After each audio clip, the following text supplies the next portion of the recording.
Blitz up the middle. This one intercepted. Picked off in the flat. It's Lynch. You're better off just rolling it down the field, the 40-yard line, than kicking a line drive to number 15. And here he goes. The quarterback is on the loose. Here's Post up the middle. Post has got a seam and he's gone. Purdy makes one man miss, spins away from a second. 10 still alive at the 5. Play action, Black to throw. Caught by Soden. Finley to his left, throws across the body, looking for Peters. He's got him on the run. Meanwhile, handoff. He's got it. Look out. To the house, Emmanuel Poe. They're going to air it out. Deep down the near sideline. Touchdown, Legendary. Unbelievable. The holder is Sabani. It's clean. The kick is up. Good. And good.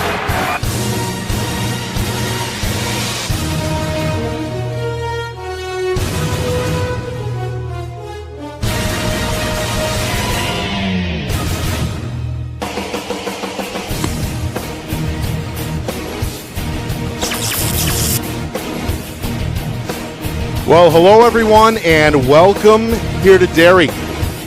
Nick Anastas, Steve Beals with you, getting set for our Friday Night Lights New Hampshire Game of the Week, presented by Beals Insurance. Pinkerton and Windham in a quarterfinal rematch here on a gorgeous Friday night in mid-November. This one has a lot of juicy storylines to get to. Fans continuing to file in.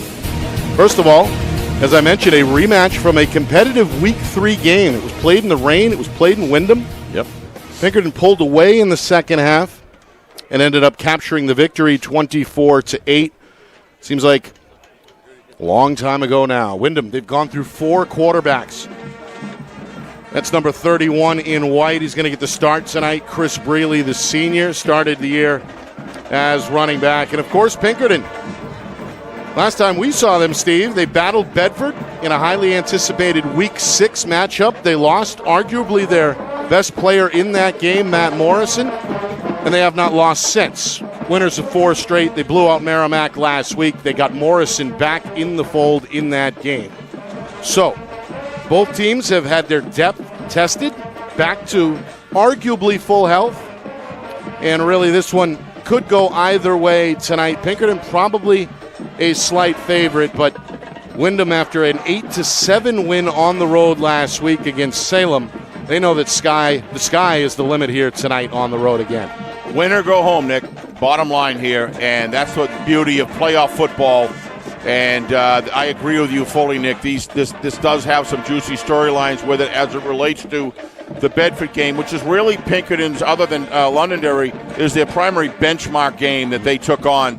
And they weren't just missing Matt Morrison, the running back. They were missing Matt Morrison on the defensive side of the ball, too, and missing Isaac on the offensive side, and Isaac, which they definitely could have used as a defensive back in that game against Bedford. So, and that game was tight right down to the wire. So, Pinkerton is that good. I understand it was not running clock necessarily, but all the subs were in at halftime last week. So Pinkerton obviously, and Morrison, my understanding is played limited time just to kind of get, as you said, Nick, back in the fold. I saw Isaac running out in the field. He looked healthy. We'll see if he's in the game. I expect he will be. But I'll tell you, I went down there to talk to John, our camera tech, senior tech below, and as I went over there, I walked past. Isaac was kind of like running a pattern, and Aiden McDonald threw the ball. Boy, this kid has got a rifle. You see it up here, and it looks good. But, boy, when you're down at field level, he can get it to him quick with a quick release. So Windham beating Salem 8-7.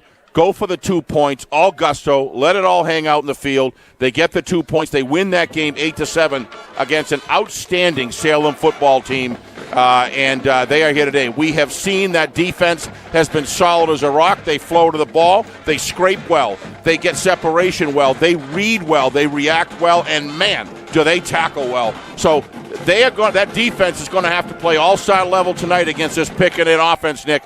I agree with you. You got to give Pinkerton a slight favor, but no question about that. But this Windham team deserves to be here right now. They just do not give up.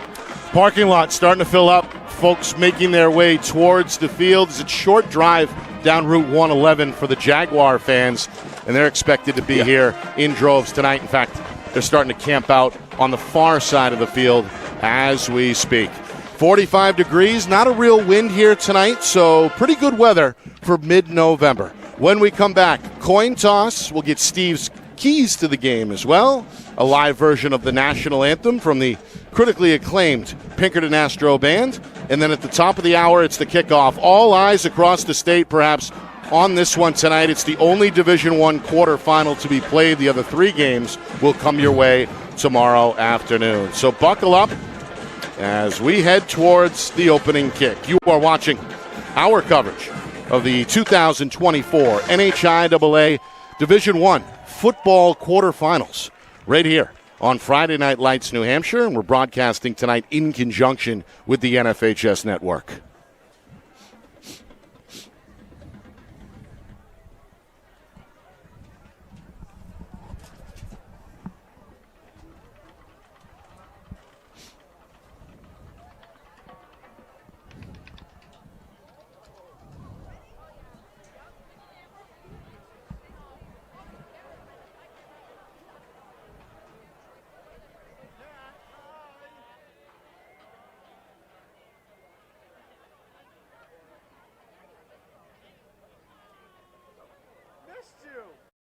Our broadcast today, as it always is brought to you by Beals Insurance Agency, with locations now in both Bedford and Londonderry. Whether you need home, auto, or business insurance, Beals Insurance will get you both the price and quality coverage that's right for you. Just call 603-471-9999 or visit BealsInsurance.com to request a free quote and start saving money today. Again, that's BealsInsurance.com. The New Hampshire Tomahawks promote the highest level of club lacrosse competition, not just in the state, but in the country. Looking to get recruited? Director Chris Cameron keeps an open dialogue with the nation's top college lacrosse coaches. Over 400 New Hampshire Tomahawks alumni have played at the college level, including the ACC, Big East, Big Ten, Ivy, NESCAC, NE10, and more. New Hampshire Tomahawks coaching staff has over 100 coaches, including current high school, varsity, and college coaches. The Tomahawks offer training for players of all ages, clinics, camps, and leagues, along with spring, summer, and fall elite teams. So play with the best. The New Hampshire Tomahawks, showcase and development for college lacrosse. Visit NewHampshireTomahawks.com and girls.nhtomahawks.com. How can you reach your team's fundraising goals at no risk and no cost? MG Sports offers a variety of products to make your team's fundraiser a success. Their products include discount tickets, cards, and calendar raffles to hundreds of local merchants throughout the New England area. Don't waste another season. Raise more funds than ever before and become another football program in New Hampshire that sets fundraising records every season. MG Sports, fundraising made easy. Visit mgsportsfundraising.com to start raising money for your team today. Colonial Printing is family owned and celebrating 50 years of quality print services for New Hampshire businesses and can help yours as well. Whether it's creative design, digital or offset printing, or banners and signs, with state-of-the-art technology, unlimited industry sources, and the ability to think outside the box, Colonial Printing will help you get your job done. To see their full list of services, promo products, and portfolio, or to request an estimate, visit colonialprintingnh.com. That's colonialprintingnh.com.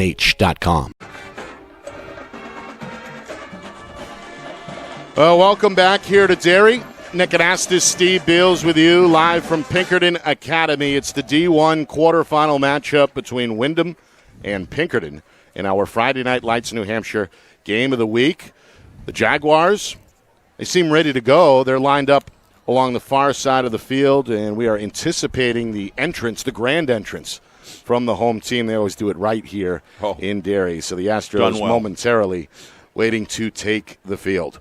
Windham, Steve, after just a 3-6 regular season campaign, they went 3-5 in the NHIAA. They closed out the regular season with 3 straight defeats. Salem, on the other side last week, seen as a big favorite going in. The Blue Devils had won 7 straight. 7-0 was the score there at halftime. You mentioned the Windham defense, how well they've been playing. Of course, they got themselves a turnover, short field, punched it in, and then went for 2. And Jack Byrne, head coach, didn't hesitate, as he told us last night. Talk about FNL that in the Gridiron. keys for sure. Speaking of Jack Byrne, he's over there on the far side. And, of course, he is the successor of Bill Raycraft, the former athletic director here. And speaking of athletic directors, Brian O'Reilly, still on the sidelines over 40 years now as head coach here at Pinkerton.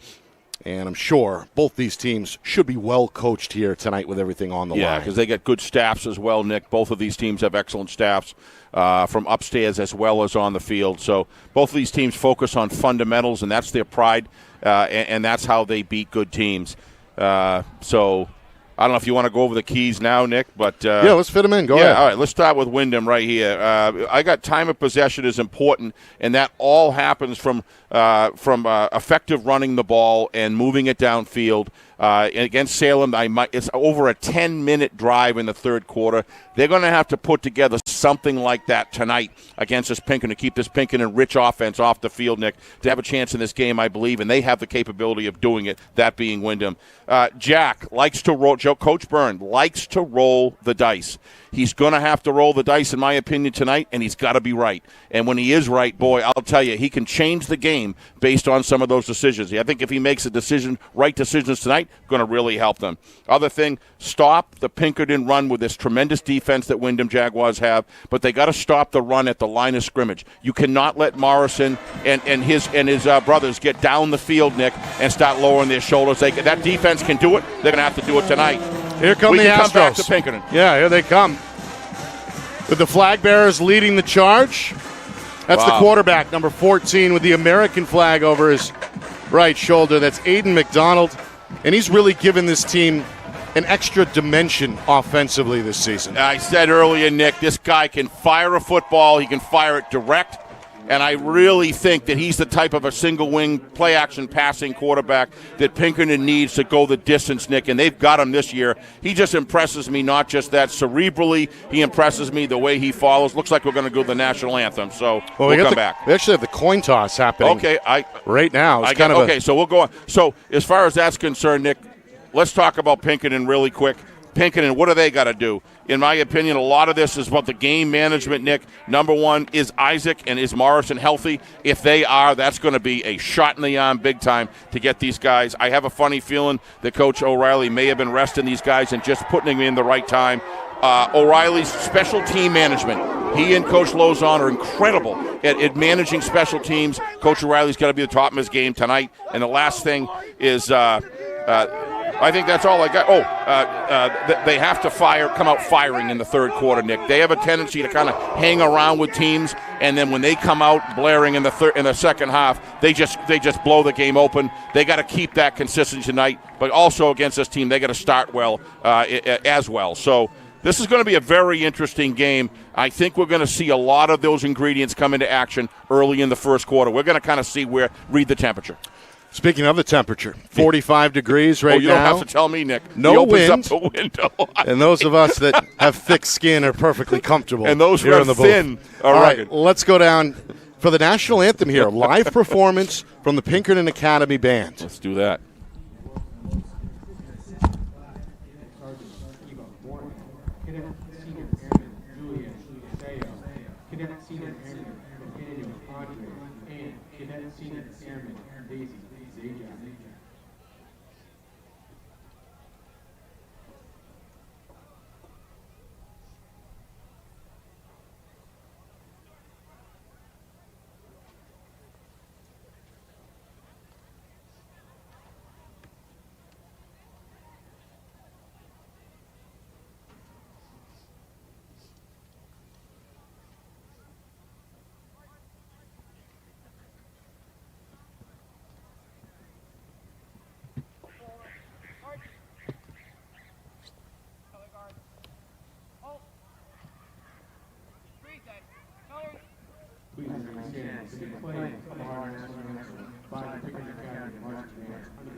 Well, a fabulous job by the Pinkerton Astros marching band, setting the tone here for some November football. Do or die quarterfinals. Of course, the other 3 Division I matchups come your way tomorrow. We'll be live in Londonderry to bring you Nashua South at Londonderry. This is a 1 o'clock kick. But more importantly, we focus our attention to this one tonight, a rematch from Week 3 that was won by Pinkerton. Last week, Windham grabbed the headlines with their preliminary round win over Salem. Really not much of a game in the Astros affair. They beat Merrimack 38-14. And both these teams familiar with each other, both head coaches familiar with each other. And in Pinkerton's case, really a player who's been at the top of the tongue for a long time. That's Matt Morrison, regarded as one of the faster players. You mentioned a great, really three-way player when you factor in special teams and what he does on defense. That's him, number 22 in red, jogging on for the return. Pinkerton, they're going to receive the opening kick here. And Morrison, after injuring himself against Bedford in Week 6, did return to the field last week in limited fashion in the win over the Tomahawks. Should be full go tonight. Yeah, kind of an odd injury, Nick. It was on a kickoff, and it looked like, I don't know if it happened when he rolled on it or it was from the ball itself. I looked at it a couple times on replay on our rebroadcast, and I couldn't really figure it out. But it definitely, caused an injury that kept him out for a while. I think Coach O'Reilly, from what it appears on the outside in, has done a good job getting him ready. I would expect him to be going full-time tonight. Wyndham set to kick. The junior, Brady Clementi, is going to swing the right leg, and we are underway here in Derry. This is Ryson Michaud, the youngster. Sophomore going to look to his right for some room. He's going to spin across the 20. Great tackle. Before he's dragged down, stopped in his tracks by the running back, Michael Brealey for Wyndham, who shows you what he can do defensively there with the special teams tackle. So Aiden McDonald going to get first crack here as he leads the offense onto the field. McDonald, as we talked about, Steve, really giving Pinkerton a threat to pass. No question. Maybe a little different than some of the QBs we've seen come through here over the last few years. But giving up nothing on the decoy and handoff game.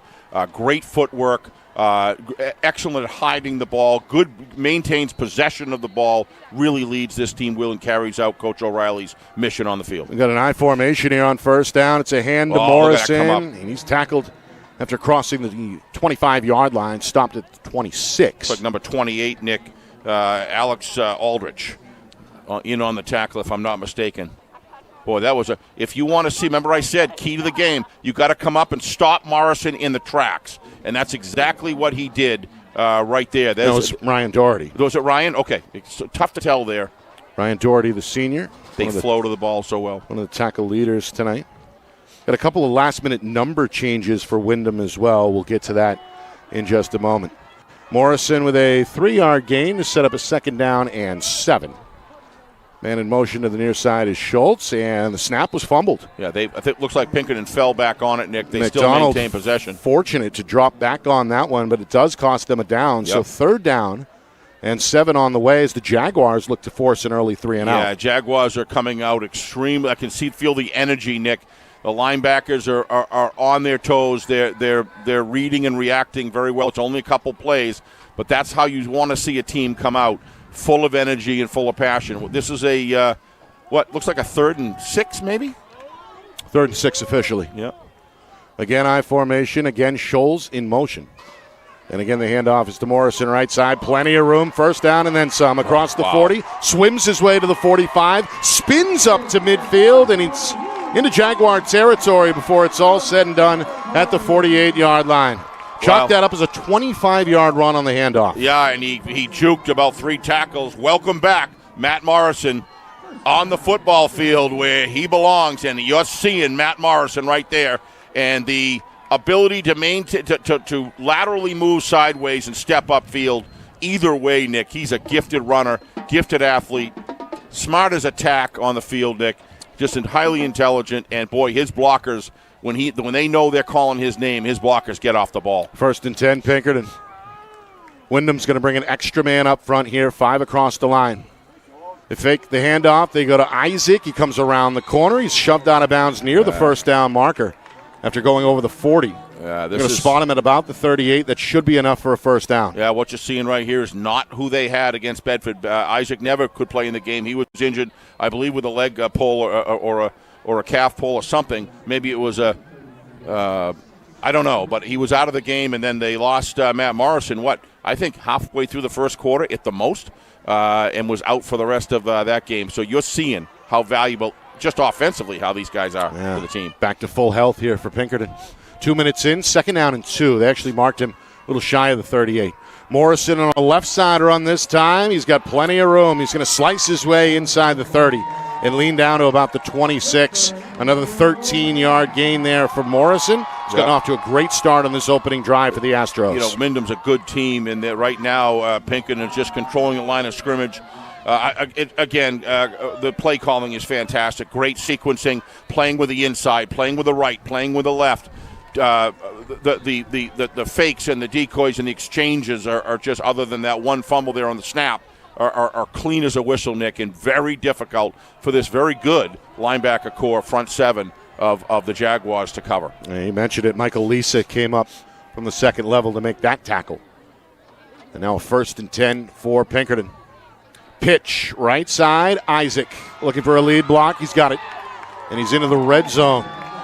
Stuff there he's by close. Look a little short. Hayden Tedesco. First down sticks at the 18. They're going to mark him a little short. Right at the 18. This could be 2nd in inches. So we'll call it a game and a 9 there for Isaac on his 2nd carry.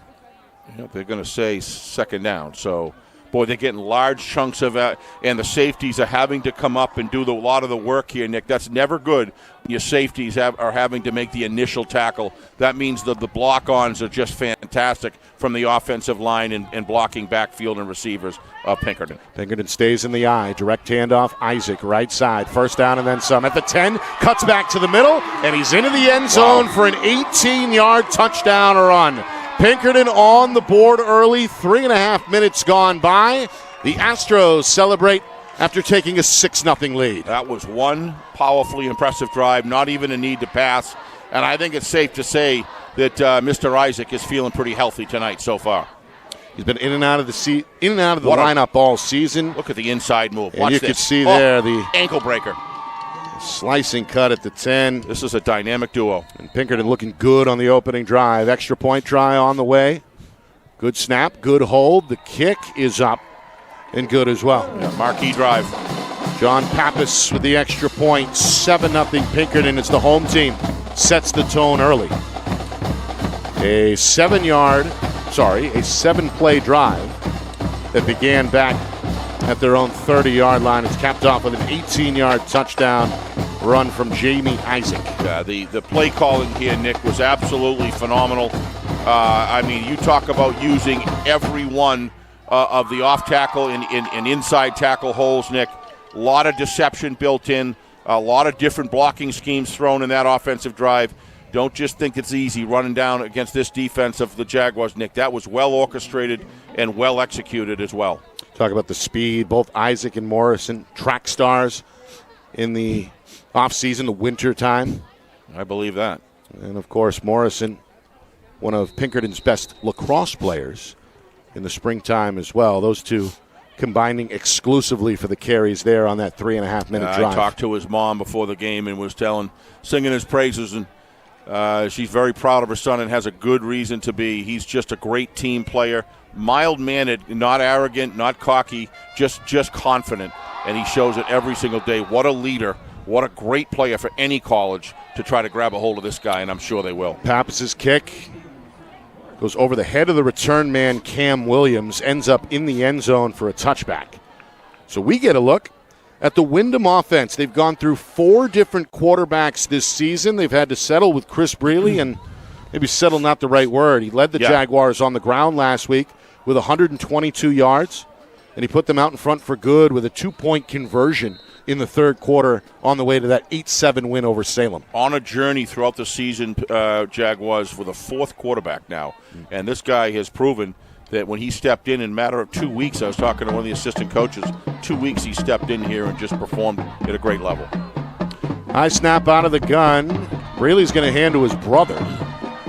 That's Michael Brealey. He's not going to get much as the line collapses near the line of scrimmage, maybe a yard. That was actually the fullback, Hayden Tedesco. Yeah, I was going to say. 1 yard carry on a quick hitter. It'll be 2nd down and 9 up front. For Pinkerton, Aaron Parker, he's a player to watch, Steve. Mm-hmm. Just a junior, but at 6'4", 207, certainly a presence and an anchor up front for Pinkerton. Yeah, I think you'll see Coach take it conservative here, unless he can get a little bit more, obviously deep in the zone. Astro's going to bring 5 to the line this time, including Dino Savas, the 5'9" linebacker. Plays a lot bigger than his stature. Brealey going to take it. Going to hand it. It's a sweep far side, and this is Griffin Driscoll looking for the corner. Does cross the 22, but is repelled right there. The ball is out. I don't know. They may say this was on the ground, Nick. I'm not sure. Let's see here. The officials They're talking about it. Are going to keep it with Windham. Yeah, I think he was on the ground. We'll see on replay right here.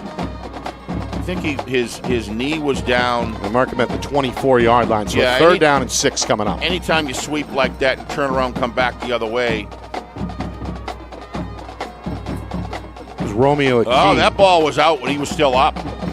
Wow. Looks to me, Nick, like they got a heck of a break right there.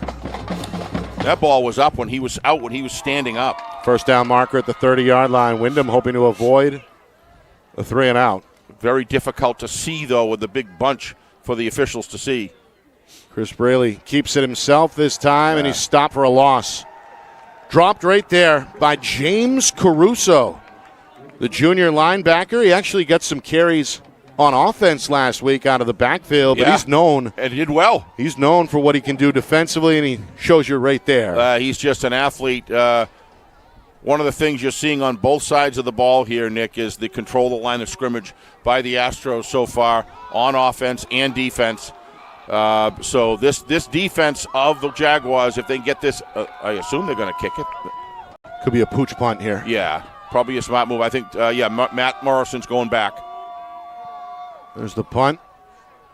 Short kick, takes a bounce. Morrison turns to his right, does scoop it up, now turns on the gas. Got an angle. At midfield to the 40, to the 35, stutter step 30, down the sidelines and into the end zone for a 50-yard punt return touchdown. If you ever want a lesson on how to wait for your blockers to get in the right position, Matt Morrison should be your professor, because this guy does it as good as anybody in the whole league. There's other guys do it as well. Batstone does it incredibly, how he's trained properly over in Exeter to do the same thing for his blockers. Matt Morrison, watch how he slips and slides, slows down, he sees it developing, he waits for that second block, and then cuts. Wow.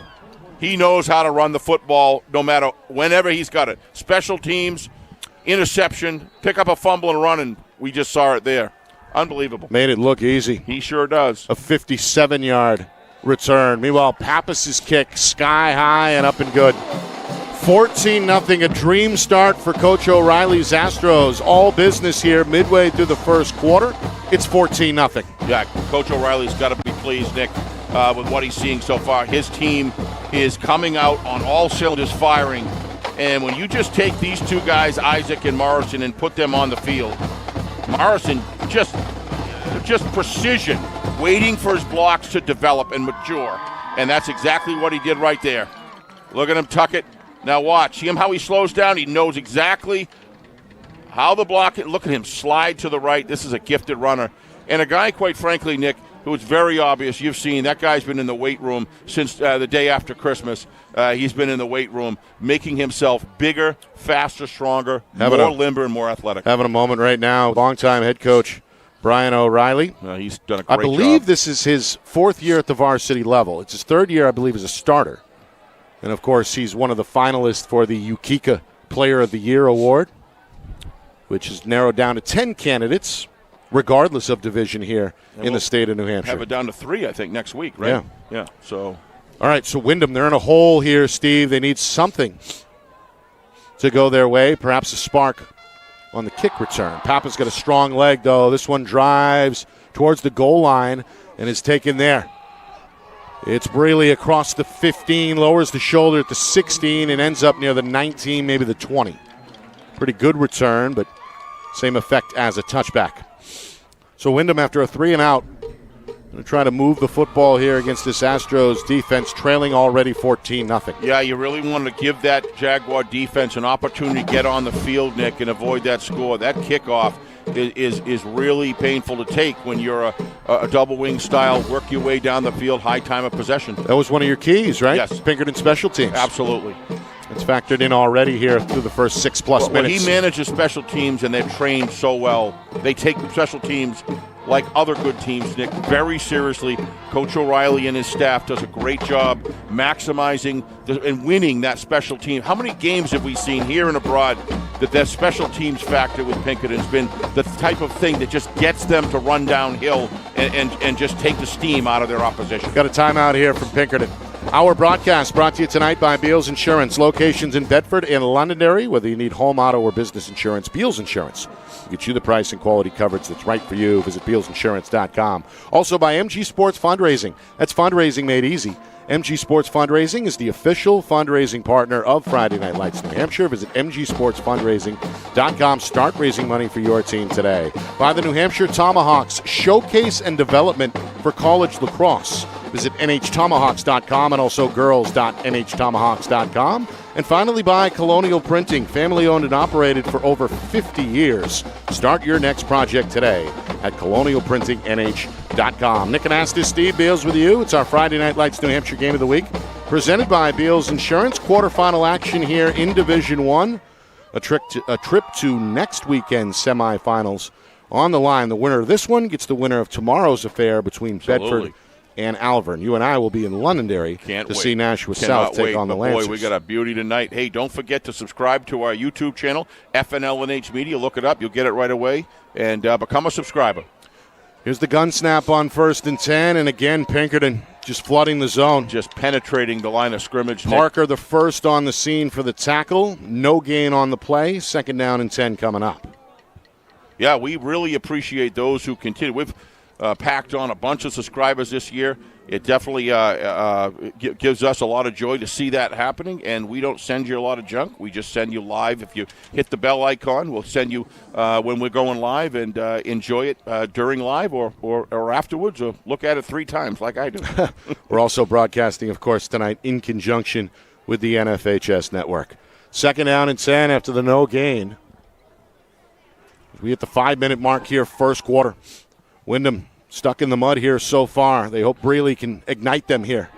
Quarterback keeper to the outside, not going to get to the edge. Yeah, 24. Wrapped up below the knee by Brady Spellman, just a sophomore, Steve. We saw him really come to the forefront in a great effort against Bedford back in Week 6. He checks in here defensively with his first tackle. That kid carried an incredible load over in Bedford, Nick. It was kind of like the wind went out of the sails. Isaac was out before, and then Morrison goes down, and then this little Spellman guy comes in, tough as nails, and he keeps his team going through that whole game and winds it down to a very close game at the end. So he's a big part of this team, and he's going to be a big part of the future. I was about to say, future bright. A lot of sophomores contributing, but perhaps Spellman at the forefront of his class, at least so far.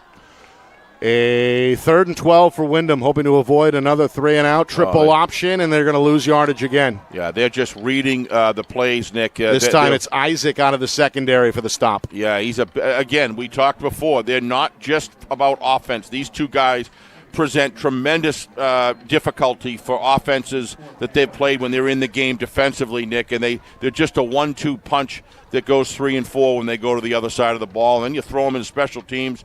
It just critical elements. And when they're in, they really jack up the internal line guys to really block and tackle for them. So another punt here. Adrian Birdman, who lost 2 yards on that previous carry. Little poocher here. It's a rainbow kick, a little short.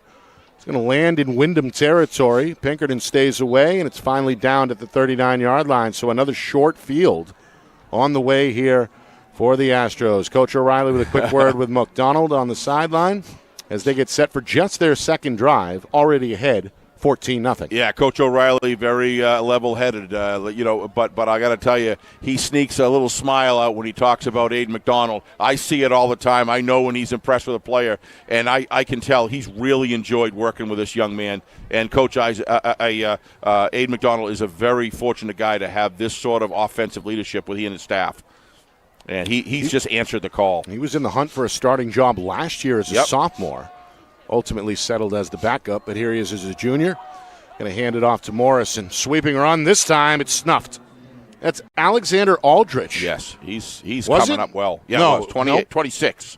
26 or 28? Hold on, I'll tell you in a second. 26 it looks like to me, Nick. Tough to differentiate on the numbers. Not on the roster, so who would that be? Let me see what we can get to the... Well, we had some help over there with the coach's box, but... unfortunately, we'll just say he made a nice job coming up and making the tackle there.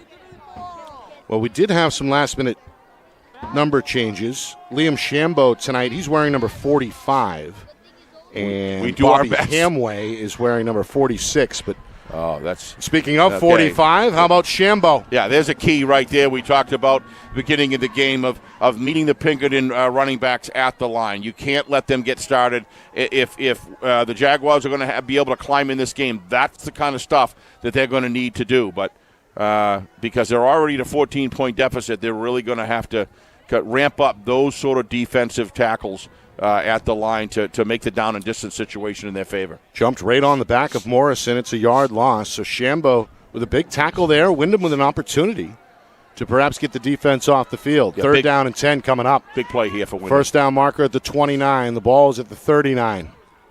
Man in motion is Isaac. He slows down as McDonald takes the snap. He's going to throw his first pass. No, he won't. Shambo is going to sack him back at the 46-yard line. Sort of gutsy play calling. Liam Shambo checking in big time on this series. First the tackle for the loss, and now the sack. That's going to bring up a 4th down and 16 for Pinkerton. Looks to me like the defensive line stunting a little bit, coming down the line a little bit, and very quickly in the backfield, Aiden McDonald. Boy, very fortunate he held on to the ball there. That was kind of an awkward takedown there, and he was able to hold on to it. But the linebacker and defensive line core of the Jaguars are living up to those expectations this drive. So, see a punt here on the way as we hit the 1-minute mark to go in this first quarter. Schultz angles that towards the far sideline. It lands out of bounds near the 25-yard line. They're going to spot it actually closer to the 30, right on the 30.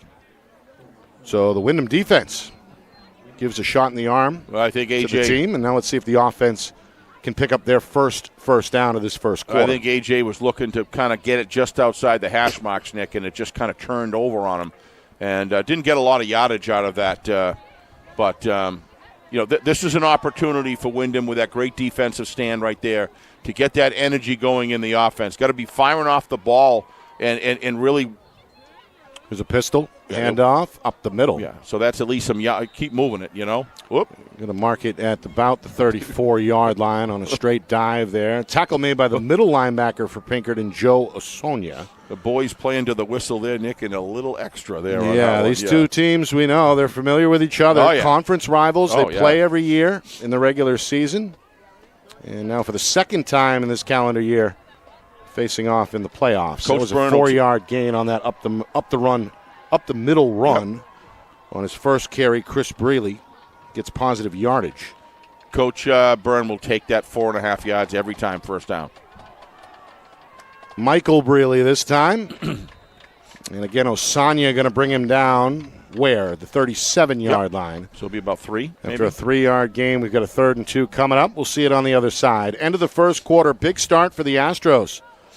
They took the opening drive down the field for 6. Got a 57-yard punt return on special teams as well. It's 14-zip, but Windham looking to move the football when we come back to Derry. You are watching quarterfinal coverage here on Friday Night Lights, New Hampshire. We're presented by Beals Insurance.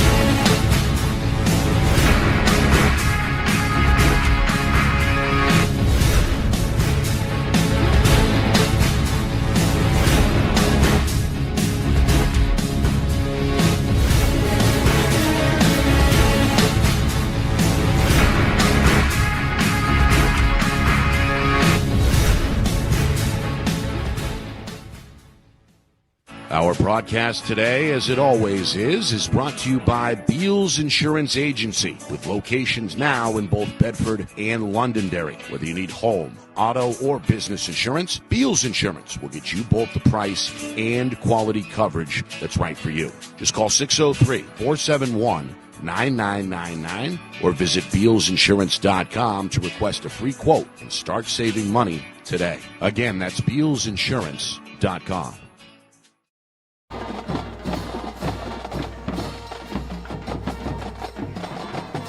Second quarter here in Derry. Pinkerton with a 14-0 lead over Windham. Quarterfinal coverage here on Friday Night Lights, New Hampshire. We're broadcasting in conjunction tonight with the NFHS Network. Nick Anastas, Steve Beals with you live from Pinkerton Academy. A 3rd down and 2. Windham will stick with the ground game here on an up-the-middle run. Boy, they're close. Looks like they're going to move the sticks. And yes, sir, a first down for Windham. So they needed that, Nick. It was their first down. Had difficulty moving the ball in that first quarter, but they get it done there on a Hayden Tedesco 2-yard gain. So 1st and 10 for Windham. Pinkerton took the opening kickoff. Multi-play drive ended by Jamie Isaac on an 18-yard touchdown run. 3 and out for Windham after that. And then Matt Morrison with an electric 57-yard punt return for a touchdown.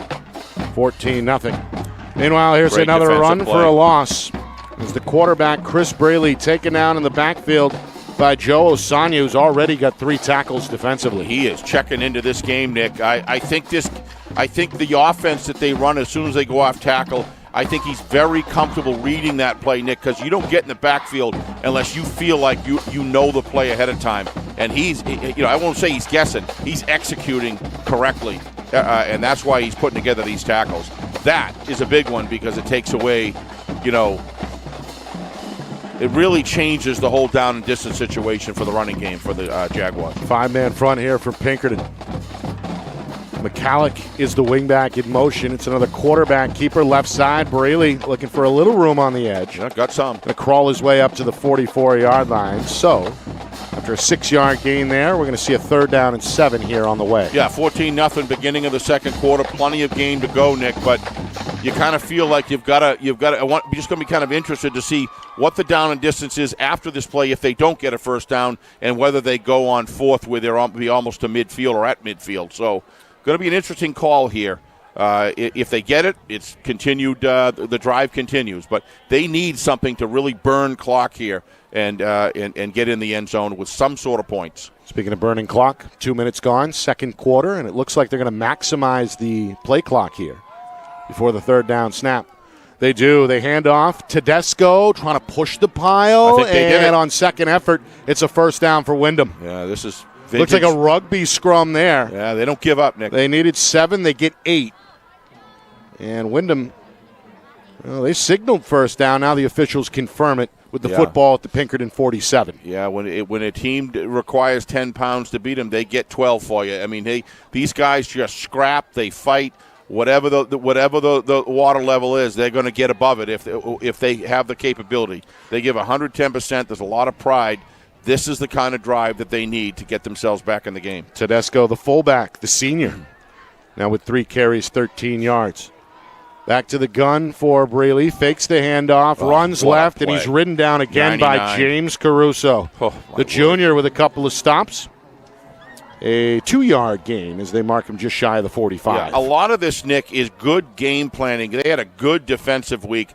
A good offensive, for that matter, that being Pinkerton. And this is just reading your keys and knowing what's going on. He protected the backside, got his head up, and then he watched the quarterback or the running back with the ball and chased him down. That's just a good – I guess we're not going to get a replay on that, but maybe next time. Well, again, Windham, they've been known to piece together some clock-killing drives. They hogged the ball for an entire quarter earlier this month in a loss over Londonderry. They're going to get a snap here and a run left side, snubbed out by Dino Savas on his second tackle for Londonderry. Just a 2-yard gain, 3rd down and 6 coming up. Yeah. Maybe we'll see it here. Also in on the tackle, Ben Quintilani. He missed some time earlier this season as well. Yep.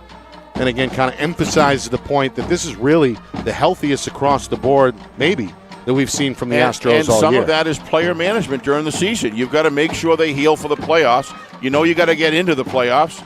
And as long as you can do that, you just want your guys to be fully healthy by the time it's the big show. 3rd down and 6 on a low snap. Really chased down here, trying to drag Caden Morrow, the 44. defensive lineman, with him. Quincelani, though, finishes him off well short of the 1st down. In fact, just a yard gain there. So 4th down and a long 5. What do you do here, Nick? I was about to ask you the same thing. Coach Byrne, he's going to have a quick word on the sideline with his quarterback here. I'd imagine he's going to roll the dice trailing 14-0. Yeah, and he's in territory. No one can argue with the fact that in the game situation. The only thing I'd be thinking of is this defense really started to work well. I'm not sure I wouldn't pin them down, but in this situation with 14-0, you certainly can't argue with the call going forward here, Nick, in Pinkerton territory. 1st down stick at the 38. Braley hesitates, turns on the Jets, trying to find the corner. Breaks a tackle, runs by Osanya, ridden out of bounds at the 40, about 3 yards shy of that 1st down marker. So, a good effort there. Yep. Likely the right decision. But in the end, Pinkerton, they get the stop they want, and the offense will take over at their own 40-yard line. Yeah, the only reason for kicking it, and I'm not saying that was the right decision, is put them deep in the zone and trust one of the best defenses in the league, that being the Jaguars D. Is just right up there on the top 5 or 6 defenses in my view, Nick. So you put it in the strength, but in some cases you just feel offensively you've got to get the offense run. Had a nice run there, just a little too far. Thought he had a chance as he was breaking up field, but great stop there. I don't know who made that defensive stop, Nick, but that was a good stop. Jaguars took over 5 minutes off the clock. Yep. On that drive, but in the end, Pinkerton wrestles the ball away. So, 1st and 10. Aiden McDonald breaking the huddle. 3rd offensive series for Pinkerton. The quarterback yet to throw a pass. Isaac in motion. They hand to him. On a sweep, the speedster looking to turn the corner. Does. Tiptoes at the 45, and now a flag, fumble. And the ball comes out as well. So hang on, a lot to get to here. A penalty marker came in at the end of the run. Windham recovered the football. Let's see what the penalty is. Maybe a block in the back against the Astros. Will be declined. 1st and down. The turnover is going to give Windham the football right back at the Astro 45-yard line. That is a big one right there. That they got the ball right back where they wanted the 1st down pretty much there, Nick. So a second life, and that's sometimes what you need to get inside of games. So anytime you swing outside like that and then make an inside cut, at that point, that's just great tackling, great strip right there of the ball. But anytime you misdirect like that and then break the play's original intent, it does increase the opportunity to strip the ball. Trying to get a number on who stripped it. I believe it was Robert Hamway who recovered it. I think it was Hamway. And now another series for Windham. They go up the middle on 1st and 10. And not a whole lot of room for Mike Braley this time. After taking the handoff from his brother, Chris, he's going to be stopped at about the, 41-yard line, a gain of 4 there. Yep. So, 1 turnover. But Windham's got to do something with it now. They've got that second life. Sometimes you need that to get back in the game. They're doing a lot of things right, Windham. But they've really got to bear down here and work methodically that ball downfield. Coach Byrne loves to get 4 or 5, 6 yards on that 1st down. He got it there. Shift up front for the Astros. 5 men along the line of scrimmage. 2nd down and 6, and Braley, the younger, is going to trip as he hit the hole. Yeah, just no gain there. Stopped up front by the Astros. John Hanlon, 6'3", 250. He's been excellent. We do have confirmation on the strip. A moment ago, it was Parker Francis, the junior, on a heads-up play to poke that ball loose. Director Ben Beal's right on it, feeding us intelligence. Thank you, Ben. We appreciate it. The wizard of replay. Also, apparently, he's got about 16 big screen TVs in there that he can watch. So, and he did that without Tucker's support. I mean, that's saying something right there. He's all alone at the studio. So. 3rd down and 5. Marker at the 35. Again, go to Mike Brealey, and again he's repelled. Yeah, Pinkerton in his chest. They come in waves. It's Parker and Hanlon leading the charge. Yeah, there's no question Coach Burns going to go for it this time, I'm sure, Nick. They actually give him a favorable spot on the forward progress. They did. Where are they going to spot it? 38-yard line. Yeah, so 4th down and 3 officially.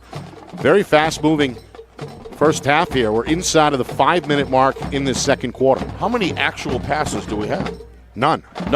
We've not seen a pass either way. Thus, the quarter goes by like a rocket ship. Yep.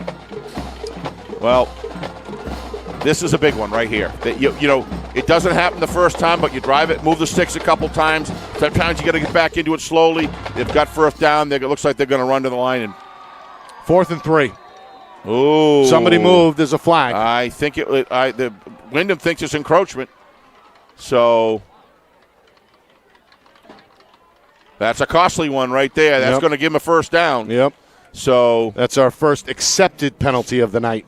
A 5-yarder against Pinkerton and a 1st down for Windham. And as much as it is, you know, Windham trying to go down and score, Nick, they're keeping this defense and then this offense, if they can keep moving the ball like this, is keeping that potent offense of the Pinkerton Astros off the field with their 2 stars. Well, here we go, Steve.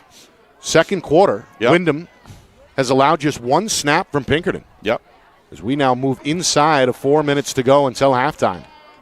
Time of possession was something to watch tonight. You mentioned it during your pregame keys. It's been a strength of Windham, particularly as the season has gone on. And right now, again, going to maximize the play clock here before the snap. 1st and 10 coming up from the Astro 33. To his right, Chris Brealey going to tuck, going to lower the shoulder, going to look to push the pile. Quintilani is there along with Hanlon on the stop. They mark him inside the 29-yard line after a gain of 5. Yeah, with good forward progress right there, and then they put him back. So, you know, I like when Brealey keeps the ball, Nick. I think there was a couple times he was being a little too generous. He had lanes. He had an open. If he sees it, he's a powerful runner as well. He really lowers his shoulder, and he's got great leg drive. I know there's a fatigue factor for a quarterback you got to be careful with, but at the same time, you're trying to stay in a 14-0 game here. Now is the time to unleash this young man's talents. He's been the bell cow. 1, 2, 3, 4, 5, 6, 7, 8, 9 carries unofficially so far in this first half. He led the way on the ground last week in the preliminary round win over Salem with 122 yards. Here he comes again on 2nd and 5, looks for the edge, gets tripped up after crossing the 30. Yeah, got to cut up field there, Nick. You're going to see on this replay off to the left here goes Brealey. And sometimes you don't see it, but if there's a crack of light, you've got to take it. Now watch as he goes down. Right there in that open space, he needs to work the ball upfield with his blockers. Now he's running into outside containment and linebackers catching up. He's got to learn to cut up in that situation and take what's given to you. Spellman took him down low, below the knee. His 3rd tackle from the 2nd level for Pinkerton. Yep. 3rd down and 5. This quarter is really flying by. We're already at the 2-minute warning. Less than 40 minutes in real time since the kick. Here's Akeen, and Osanya's on him. Yeah, too much outside east-west stuff, Nick. You got to straddle that line. When you're a good runner like this, now watch, he did the same thing on the right as he did on the left.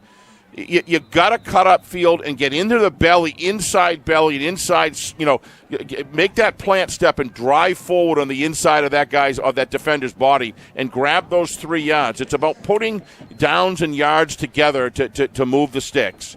So Akeen, that was costly, those last 2 plays. Akeen on his 2nd carry is going to lose 5 yards. So a 4th down and 10 coming up. Coach O'Reilly, meanwhile, has just spent his 2nd timeout to freeze the clock. For that. Yeah. With 1:53. Well, reminder, tomorrow we are in Londonderry as the D1 quarterfinals continue with our Friday Night Lights New Hampshire Game of the Week, Nashua South at Londonderry. That one should be explosive. The Purple Panthers put up 59 points in their playoff win last week over Bishop Girton. Londonderry had the week off, and both teams widely regarded as 2 of the better and more established programs in the state. So we're underway tomorrow at 12:45 Eastern, 1 o'clock is the kickoff. You know what really is on the rise is when you look at Goffstown, you look at the job that Coach Preston's done and what it took to beat. You see how South did against BG, and then you realize that the week before, no matter what the situation, you got to give Coach Preston and his young fellas a lot of credit, coaches and his players a lot of credit. What a great job he did. Of course, you're referring to the Goffstown Week 9 win over Nashua South, but South came roaring back. Ancient history at this point. Chris Braley thought about the pass, escapes the pocket, spins on 4th and 10, and is going to be very close to the first down at the end of the run. It looks like they're going to whistle it at the 29. No, I'm sorry, the 24, and that is very close. Is that going to be very close? I think he's got it to the first down stick. Let's see. I think they gave him a good spot, and he earned it. They're going to measure. Official Roberts is looking for a measurement here, I believe. Meanwhile, you can see Coach O'Reilly. He is upset. Yeah, he doesn't like the spot. After surrendering a long run there on 4th down and 10, the Jaguars are threatening to extend this time-killing drive. Coach O'Reilly is well aware of how good the Jaguars are. He's a game manager right to the T, and he knows it's a big play. And I think what they did is they saw the leg drive of this young man, and I think it's going to give him enough for the first down is my guess. There it is. Yeah. So, a 10-yard gain for Chris Braley. Jaguar offense going to stay on the field. They're knocking on the door of the red zone. Yeah, Coach O'Reilly is really understands.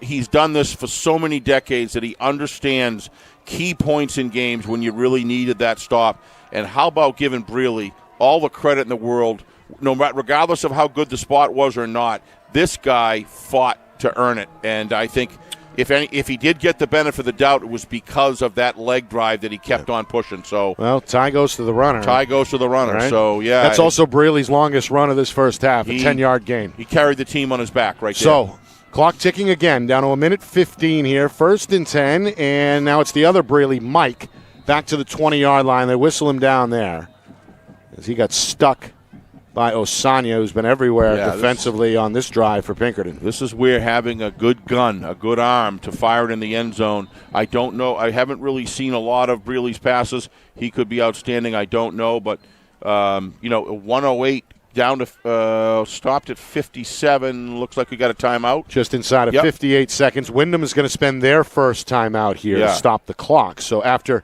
really maximizing the play clock on this drive. Again, they've limited Pinkerton to just one snap in this second quarter. Now the clock suddenly turns from ally to enemy here for Windham with less than a minute to work with. 2nd down and 7 coming up. They do have two. How many timeouts left? That was their first. They just spent. So they've got 2 left. Good job on Coach Byrne not calling timeouts, keeping those in his holes. With that type of offense, I can tell you, I ran it. And you want to do everything you can to maintain those timeouts because you're going to need them in order to provide center field runs because that's what you do. So he did a good job of managing those timeouts, and now he's got 2 more times, and that's just going to make it harder for the defense because they can really run any play here. Nick Anastas, Steve Beals with you. Glad you could join us. A tale of 2 quarters so far. Astros scored 2 touchdowns in the first 6 minutes of the game. 1 on offense, 1 on special teams. Windham, their defense came alive, and now the offense has moved the football on this drive, which has eaten up most of this second quarter. Mike Braley on 2nd and 7. A dive there, follows the left guard inside the 20. And Windham is now in the red zone for the first time with the football just inside the 18-yard line. A crucial 3rd down coming up with the first down marker somewhere between the 8 and the 9-yard line. Yeah, this is crunch time. This is a really big play call right here. What does Coach Byrne want to do? He's going to keep it with his quarterback, who pitches left side, one Braley to the other, and he's stopped inbounds along the sideline. It's going to be a loss of 4. And now a 4th down and 9 is coming. Clock, meanwhile, ticking, down to 25 seconds. We'll see if Coach Byrne is going to use a timeout here. Still ticking, inside of 20 seconds now as we get a look at the replay. Wow. Now the Jaguars break huddle. They get to the line of scrimmage. We're down to 10 seconds. Braley in the shotgun formation, and now somebody just called a timeout. I'd imagine it was Windham. Chuck Robert is our referee, and it was actually Pinkerton who who called the timeout here with less than 6 seconds remaining. Why wouldn't Coach O'Reilly call that timeout? He's got his defense on the field. He knows they can only run one play, so why not use that timeout to get your defense set? Well, I think that was a very smart timeout by Coach O'Reilly. Absolutely. What I don't understand is why Windham ran down the clock. I mean, if you get a first down, you want some time you want those timeouts to be able to continue that. Well, now you wonder if Coach Byrne is thinking about 3 points here. It would be a 40-yard try. Again, a little bit of wind here tonight in Derry, but Absolutely. not much. But again, a 40-yarder, I think, would be in the range of their kicker, Clementi. Yeah, if he's planning on kicking it, and that was his goal all along, this makes all the sense in the world if that's what you're going to do. But he had 2 timeouts, not 1, so he could run another. Well, no, he couldn't. I think that's exactly what he's doing. But I totally agree with Coach O'Reilly. If he's got that timeout in that situation as the clock's running down, you want your defense, every player, get in their face. Do you know what your job is? Do you know what your job is? Done it many times. You've got to let each guy know. Put your best defense on the field that's ready. And looks to me like it's going to be a throw to the end zone. Adrian Bergman is the quarterback. He's going to throw into the end zone. It's a jump ball. This one is tipped and caught. Windham is signaling touchdown, and there's the officials on the agreement. So there you go. The timeout burns Pinkerton. It allows Windham to set up their play. They throw it into the end zone. It was tipped initially and then caught by Akeen for 6 with no time remaining on the clock. Same situation as if you were going to kick a field goal, Nick. Coach Byrne was clearly setting up the fact I'm going to take one shot at the end zone, and I'm not going to take a chance on fourth down to get a first down, not get it. I'm going to go for everything right now, and it paid off for him. And we go back to our keys. Jack Byrne loves to roll the dice to win. He better be right, and he was right on that one in his call. Meanwhile, the hold is bobbled by Bergman, and the extra point try is going to fail, and that is how we're going to end a wild first half. 14-6 Pinkerton. After Windham holds the Astros to just 1 snap on offense in the second quarter, they score on the final play before halftime to make it a 1-score difference now at 14-6. Yeah, they're on the board, Nick, with 6 points. The last thing that you want to do with Pinkerton and Coach O'Reilly is give these guys something to be positive about going into the halftime. They had them 14-0. That's a big difference than 14-6 and getting that feel of getting points on the board. So give them a lot of credit. I mean, it bounced off the chest pad of a Pinkerton defender in the end zone, Nick, and then Johnny on the spot was right there. So a big roll of the dice, but I understand now why he let it go down to the last play of the game if that was in there. And that's, you know what? It was a big roll, but it worked. Yep. 14-6 as we see Adrian Bergman come off the bench. Yeah. Throw the pass. It's tipped. Romeo Akeen with the catch in the end zone. All in all, 23-yard strike. 14-6. Our score at halftime. Coming up in just a few moments, stats, highlights, analysis, a preview of tomorrow's big matchup between Londonderry and Pinkerton, plus on-field entertainment as well from the Pinkerton Astro Marching Band. 1-score game at the break here in this quarterfinal, 14-6 at halftime. You are watching our Friday Night Lights New Hampshire Game of the Week, presented by Beals Insurance.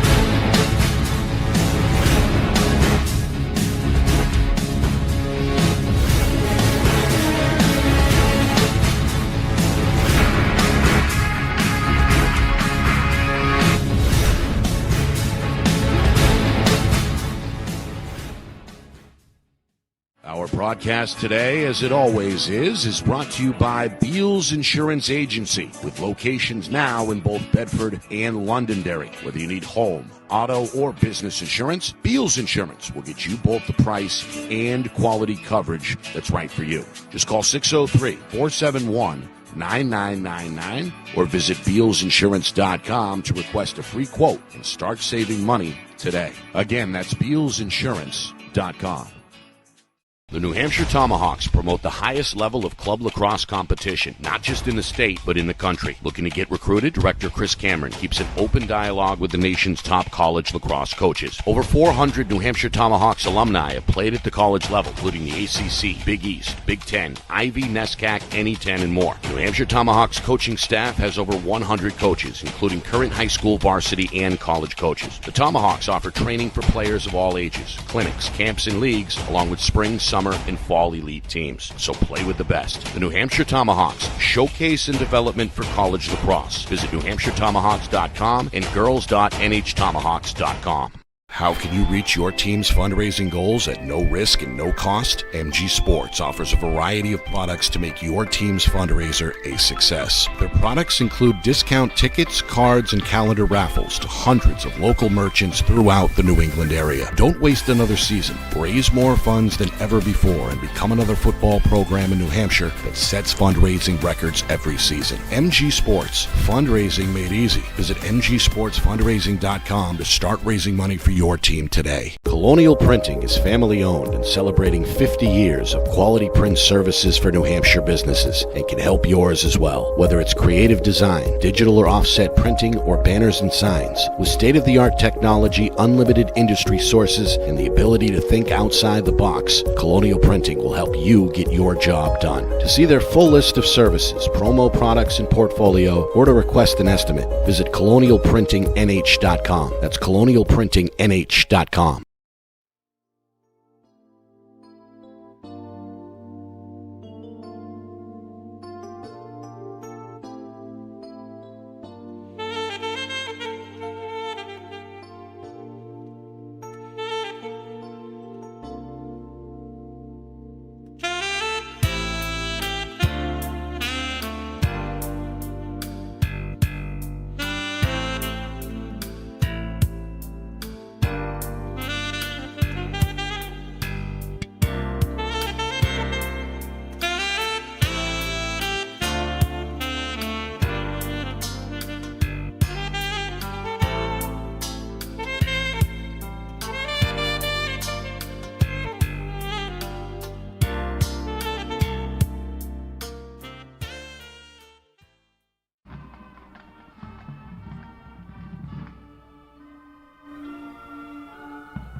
Halftime here in Derry.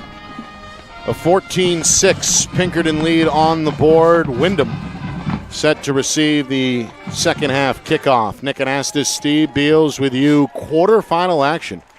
A trip to the semis on the line. Winner of this one will get the winner of tomorrow's affair between top seed Bedford and Alvern.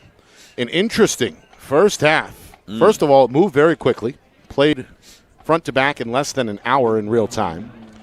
And the tale of two quarters as Pinkerton looked dominant in the opening 6 minutes. They took the opening drive, nearly 70 yards in 3.5 minutes. It was capped off by an 18-yard touchdown run from Jamie Isaac. The Astro defense then forced a Windham 3-and-out, got the ball back on a punt, and it was brought back to the house. A 57-yard return by Matt Morrison, 14-zip at that point.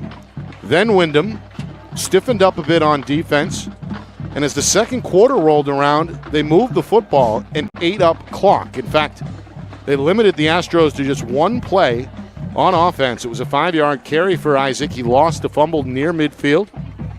Windham got another chance, and nearly 7 minutes later, they faced a fourth down with just 5 seconds remaining. That's when they brought in sophomore Adrian Bergman off the bench to throw a Hail Mary pass from 23 yards out. It was tipped in the end zone and then caught in the back of the end zone by senior Romeo Akin. Extra point try failed. 14-6 when you add it all up. I don't know, Steve, what did you make of that first half there? Well, very interesting. What I saw was two fumbles, and that one of them didn't get called because it was in the bunch. And in all fairness to the officials, we got replay 3 times to look at it. But he was clearly standing up, unless it was forward progress. I don't know. But that was a fumble due to a play where they stretched it out wide, Windham did, and starts cutting it back to the inside after a broken play. There's a fumble. Same thing happened on the Pinkerton side, which was a fumble with Jamie Isaac. And that gave them a second life, them being the Windham Jaguars, a second life. And if Jack Byrne is from his own 40 on, he's going to go for it on fourth down. Yeah. And we talked about it. If you're going to roll it, you got to win it. And I say he's 2-1 right now. There was 3 opportunities to roll the dice, and he's 2-1. 2 of them worked. And that's why it's 14-6, and they're in the game rather than be in a situation where it's 21-0. The way things were looking, it looked like they were just going to score again.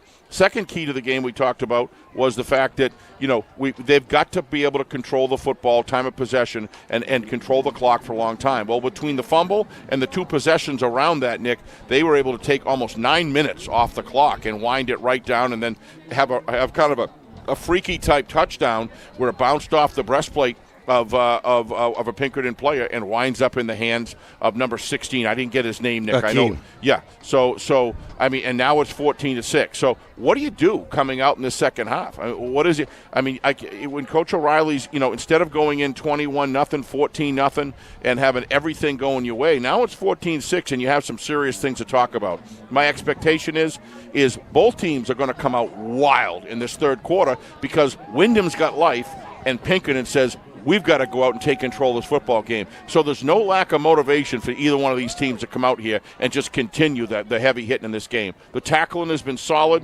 One thing you said earlier, Nick, and you're right on, was Windham, the last 2 times they had the football, those defenses were able to stop Pinkerton at the line of scrimmage of 1- and 2-yard gains, and that's made all the difference because they've been able to get the ball back in that situation. So give this Pinkerton defense an incredible amount of credit, for lack of a better phrase, that they're able to continue doing what they've been doing all year when they need it the most, is providing the Jaguars another opportunity to get the ball back to score. Some unofficial stats from that first half. We'll start with Pinkerton.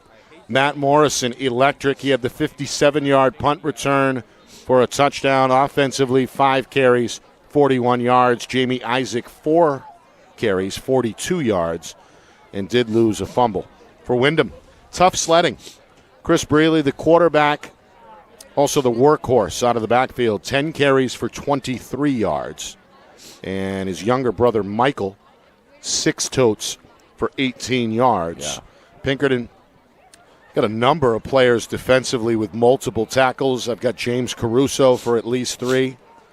And Osanya leading the bunch with 4. Other scores.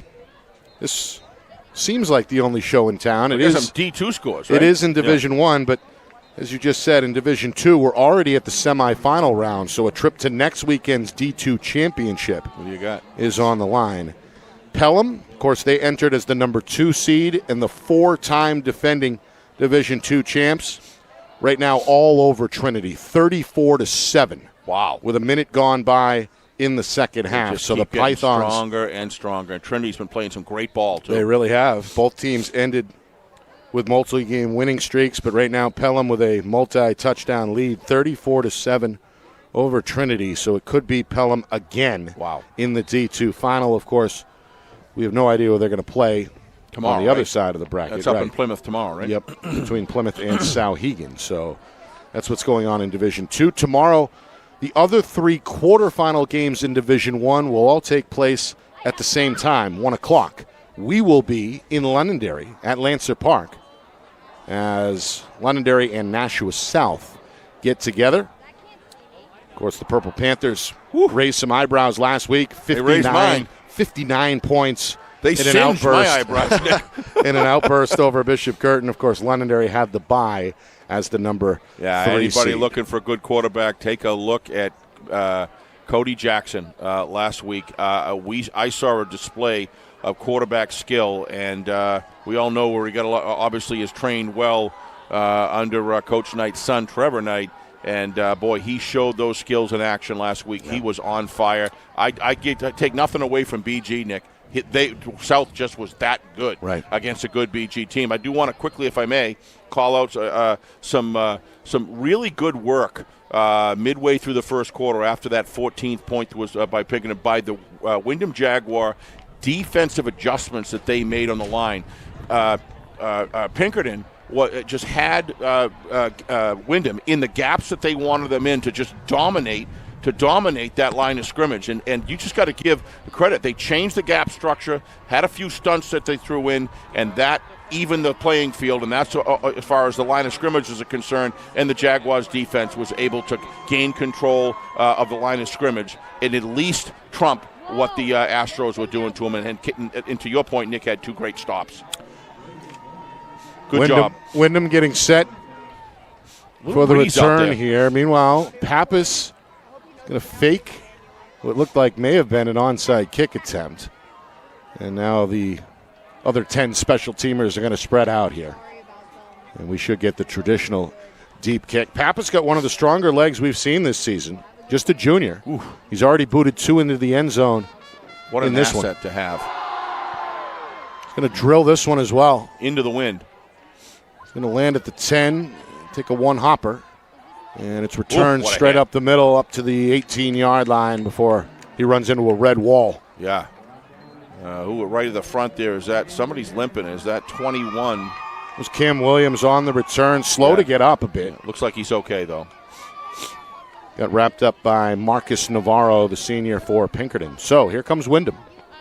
They've won the time of possession battles so far after hogging the ball for the vast majority of that second quarter, and they're going to bring the offense back out after the 10-minute halftime break.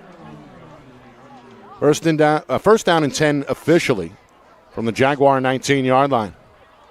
Pinkerton with 6 along the line of scrimmage defensively. Chris Braley hands off. Hayden tries to go upstairs, and Tedesco is going to land in the vicinity of the 20-yard line, just a yard on the carry. Osanya in the area again for Pinkerton. Anthony Caruso as well, the 6'5" defensive end in the area for the Astros as well. Not going to hurdle over that guy. No. Just a 1-yard carry for Tedesco. His 4th tote of the night. Took 3 carries for 13 yards unofficially in that first half. Second down and 9. Breeze here, Nick, going pretty good at the wind and back. Just picked up here. Wasn't much of a wind at all throughout the first half. Temperature still in the mid-40s. And again, we see it here. Windham going to milk the play clock. Second down and 9. Option goes back to Tedesco, and he's going to lose 5. Yeah, that's just not working for him. I haven't really, to be honest with you, Nick, I don't recall more than 1 or 2 working all year long, and we've seen a lot of Windham. It's just not working against Pinkerton, who defensively very, very aggressive. They contain extremely well, and they know their assignment football. It's just not going to work. when they get through the line quickly, Nick, using the double wing in a standard fashion, they've been able to get 4 to 5 yards on first down a lot of the times, and that's what you need to be able to move the stick. So now you're looking at 3rd down and 15. Yeah. It just sets you way back. No real chance on that previous play for Jake McCallick, as he lost 5 yards in the bargain. 3rd down, Braley on a pump fake, sees some room and is going to explode.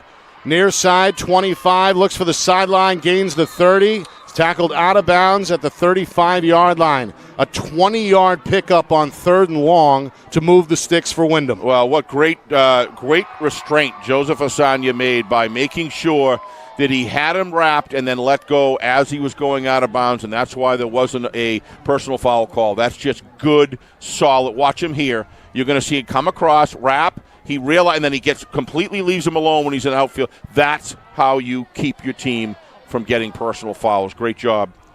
He's led the way tonight, 5 tackles, unofficially, of course, for Pinkerton.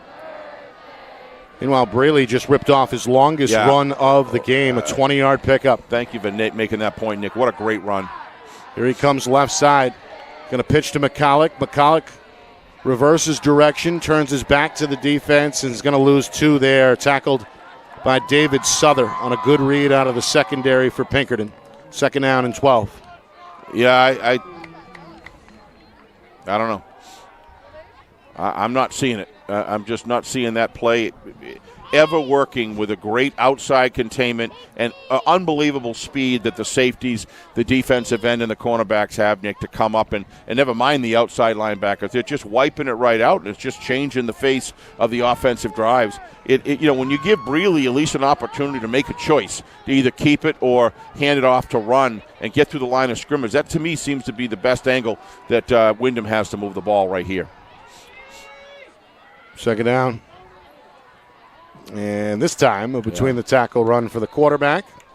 Chris Braley up to the 36-yard line, so they get back near the original line of scrimmage. Still a 3rd and long, coming up 3rd and 9 officially. Coach O'Reilly obviously frustrated by what happened at the end of that, the situation that happened there with the carom off of his player into the hands and giving him 6 points. Now we're going to be in a situation where 3rd down, if they can make a stop here, he's got a chance of getting his somebody's down.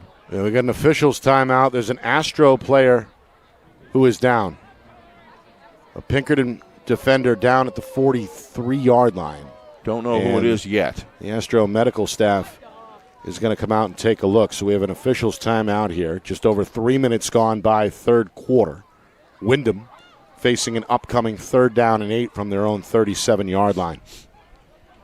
Could have been anybody there, Steve. That was a big pile. Yep. And whoever it was wound up on the bottom because it wasn't like they got up and then went back down. They just kind of stayed right there, clearly moving both arms and legs. So that's just for those who are watching it TV. Doesn't appear to be anything. Well, Coach O'Reilly's going to come out and take a look. Yep. It's Osanya. And again, we just highlighted how big he's been, not just tonight, but all season long. The junior middle linebacker, really kind of the heart and soul in a lot of ways of the defensive unit. That'd be a major blow if they lose him. Yeah, this could be a cramp, Nick, because it looks like he's working on that leg, and it is Osanya. The injury actually, Steve, may have happened on the previous play. I noticed a little bit of a hitch in his step after the tackle was made on 2nd down. And maybe it started and it just kind of gave out. And now he is putting weight on the injured left foot, so that is always a positive there. I don't know if this is a cramp, Nick, or a strained muscle. You don't know, but it looked like the trainer was kind of working, the calf area. I'm not sure, but he just good to see him. He just made his 6th tackle of the night, but as you can see, needs assistance on his way to the home sideline, so not a good sign. And he's been a good Pinkerton. one. He's been an important player for Pinkerton, so hopefully he's also their fullback on offense. Nothing serious. Meanwhile, play resumes 3rd and 8, and we've got a reverse here for Williams. A tackle. Gets smoked along the sideline by Isaac, about 3 yards shy of the 1st down stick. Jamie Isaac just unloaded at impact and said, no way are you going to get a 1st down. Now watch this. This is just tackle in place. I like the play, by the way. watch Jamie come up and look at that. What a not a tackle. It was just a forearm shiver. A forearm, exactly. Fourth down. Now what do you do, Steve? You're in your own end at the 42. I think he's going. It's a 4th down and 3. He's going. Chris Braley is on the field. He's gone down. He's gone 4th and 8 as well, so 4th and 3. But he is on his own 43-yard line. Right. This is going to put, if they can stop it, this is going to really put, unless it's a pooch punt. 4 minutes gone by, third quarter. On 4th down. To the near side. Braley looking for the 45. He's got it. Crosses midfield, a first down and then some. Jammed out of bounds at about the Astro 48-yard line. Yeah, to think this young man. That's a 12-yard carry on 4th and 3. This young man runs with reckless abandon.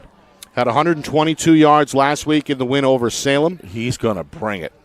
And again, he's their, technically, I would say, their 4th-string quarterback.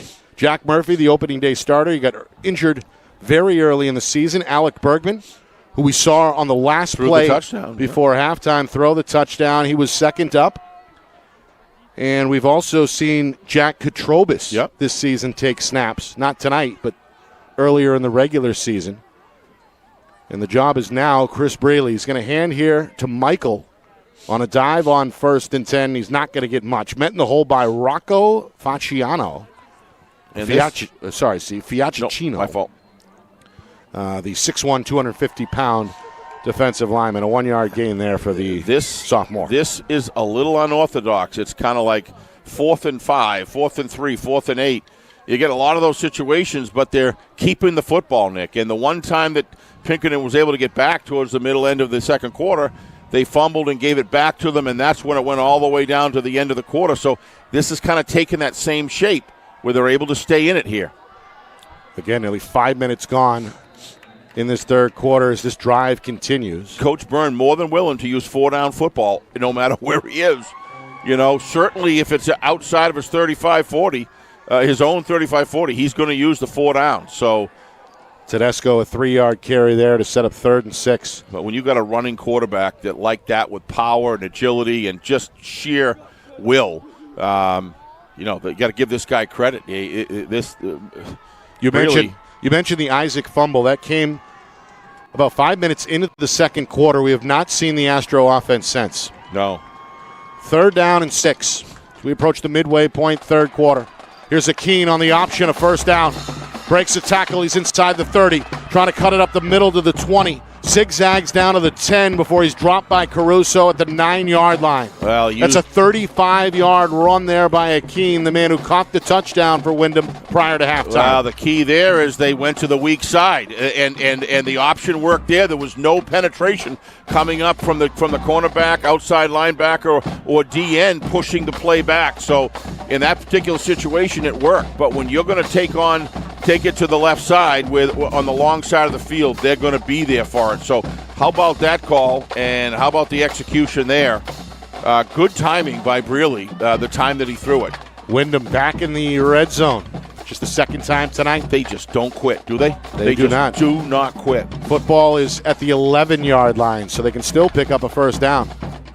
1st and 10, Tedesco, the fullback, looks for some room right side, gets dragged down in the hole by Fiaccino and David Souther, with his second tackle out of the secondary.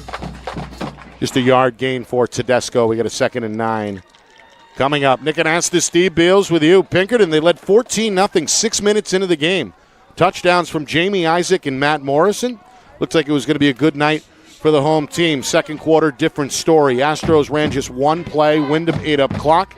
Got themselves a Hail Mary type catch in the end zone as time expired. They trail 14-6. They've gotten the opening kickoff here in this third quarter and have not surrendered the football. This is nearly a 7-minute drive. Tedesco, another carry, breaks a tackle from Quintilani before he's finished off by Parker inside the 7-yard line. But important 2 or 3 yards there, Nick, that they got, because now I guess it's 4. So it looks like 3rd and 6. Yeah, the football is right on the 7-yard line. The first down marker, Steve, is somewhere between the 1 and 2 yard lines. Made a substitution there. Well, the one stat I wish I had was Windham's third down conversion percentage. Yeah, or fourth down. Or fourth down, because that has been a major factor tonight. Chris Braley with Tedesco behind him, runs to his right, looks for the corner, gets the 5, and is tackled, I think, short of the 2-yard line. He was brought out of bounds by Schultz. A flag is thrown late. Looks like a hold against Windham. Yep. It is, and that's their first penalty tonight. Huge. They went, let's see if we can see it. 2.5 quarters without a penalty, but this one is going to bite them down near the goal line. Yeah, let's see what we can get for a look here. Astros, by the way, they've been disciplined tonight. Just one offsides penalty. Oh, there it is right there on the outside of the field. He's getting up complaining. Now, watch on the very outside. You're going to see somebody way outside. Right there, you're going to see them way on the outside, and he grabs his shirt and he pulls him down, and then that's when right in front of Chuck Roberts. Now, watch. You're going to see him looking at that outside, and then watch. He pulls him back down right there. Yeah, it was McCulloch and there Sutter. You go. Good call by Coach Robert right there. It's Chuck Robert, our referee. He was right at the point of attack, so you got to make that call. And as you and I talked off air, his son, Connor Robert, led Bedford to 2 championships back in the day. Really enjoyed watching 2016 and again in 2018. And he was a sophomore starter, too. Sophomore and then senior. Yep. All right, we've got now 4 minutes remaining third quarter. Third down and 14 from the 15. And again, they go to Williams. This time, Caruso is ready on the edge. They force Williams to the outside. He lets the ball go. It's recovered, I believe, by Pinkerton inbounds. Yeah, that may be a turnover. No, they're going to. What do they say? He was out of bounds. Well, they may be saying it was a pass. I don't know. But you could be right, Nick. One or the other, it doesn't appear like they're going to change possession here. No, they're going to spot him out of bounds at the 20-yard line. Yeah, there you go. Still an interesting decision there by the youngster. Give Pinkerton credit. Big stop right there, and that penalty certainly. And again, you can't really put that into you got to put that into the equation as legitimate because it was right at the point of attack where the holding happened. So, by the way, good to see Osanya back on the field. Oh boy, I think it was a stop muscle for Nick. Pinkerton. I think it was a pull. All right, now we're going to see the leg cramp of Brady Clemente, the junior. This is going to be a rather deep field goal. A 42-yarder. Held by Bergman. The kick is up and short. Yep. It's going to land in the end zone. Yeah, no he wanted good. that. He wanted it, Nick. It looked to me like it just didn't come off with a lot of force. But it was with the wind, so it wasn't anything that the wind did to it. But looks like about 3 or 4 or 5 yards maybe short. Not a bad kick, but just not quite enough there to put it through, but good effort just the same. So, here we go. Finally, the Astro offense back on the field. Coach O'Reilly with a lengthy word with his junior quarterback, Aiden McDonald. Yeah, Pinkerton takes over here at the 3:45 mark to go third quarter. Their last play, the only play they ran in the second quarter, came with over 6 minutes remaining. Yeah, this offensive line has got to get back to the kind of quickness off the ball that they were the first couple sets, Nick, if they're going to have a chance to move the ball down the field. On 1st and 10, they hand to Morrison. He goes upfield and limps his way through one broken tackle. Yeah, boy, he ends up dashing across the 25 to the 26 after a 5-yard carry. It is. It looks like he should get 2, Nick, and he gets 5.5, 6. I mean, that's just what this guy does. Yep. And had 41 yards unofficially on 5 carries in that first half. Of course, he scored Pinkerton's second touchdown tonight on a 57-yard blazing kick return for a touchdown. Yeah. Of course, the Astros got on the board initially on an 18-yard carry from Jamie Isaac. Wyndham's points came on the final play before halftime on a touchdown throw from Adrian Bergman to Romeo Akeen. 2nd down and 4 as we move toward the 3-minute mark. Against a 5-man front, Morrison. He's got a lane, he's got a first down, and he's over the 35 before he's brought down by Shambo at the 36. Well, this must have felt like a lifetime for Coach O'Reilly to finally get the ball back. I mean, if you were looking to steal half the game, Windham was able to do it as far as not giving any opportunity. And this is the only way, in my opinion, that Windham can win this game, and they know it, and they're playing to that strength. So let's see what Coach O'Reilly can do when he's got the ball back. Certainly one thing to strategize. It's another thing to execute. Yes. And Windham, after falling behind 14-0, a lot of teams I think would have folded tent on the road. against a perennial powerhouse in not Pinkerton. quitters. It's a tough group of kids. Still in this one. But right now, a fresh set of downs for the Astros as we move towards 2 minutes to go, third quarter. Another pitch for Morris. Great blocking. Look at this. They're going to clear out some room. He's going to tiptoe along the sideline, make his way across the 45 before he spun out of bounds, I believe, by Hamway. Yes, Hamway with the tackle at the 47. That is very close to the first down marker. Well, I mean, let's look at the replay here. All that he knows doesn't look like we're going to get it on that one, but all he knows, all the blockers know, is if they just get him that ability to accelerate through the line. Look at that up front blocking right there. Nice move around. I think I could have drove the Corolla through that. Yeah, could have drove that. It was cleared out there. Morrison starting to gash him a bit. Carries a 5, 10, and 10 so far in this drive.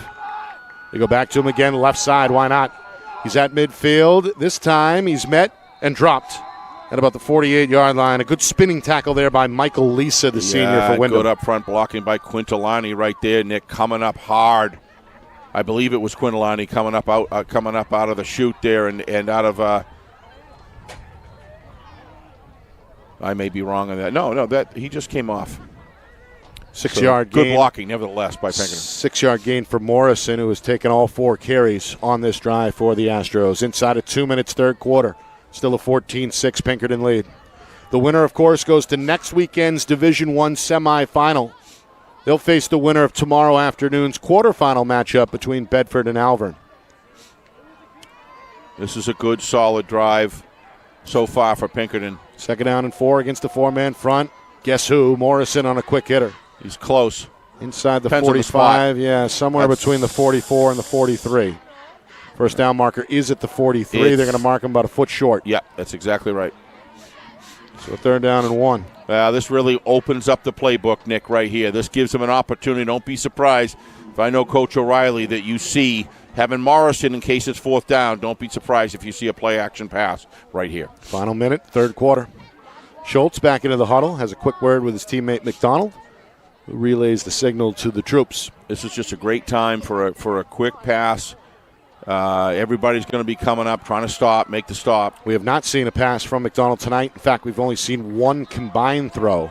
That was at the end of the first half. He's going to go for the run. Morrison, left side. He's got it.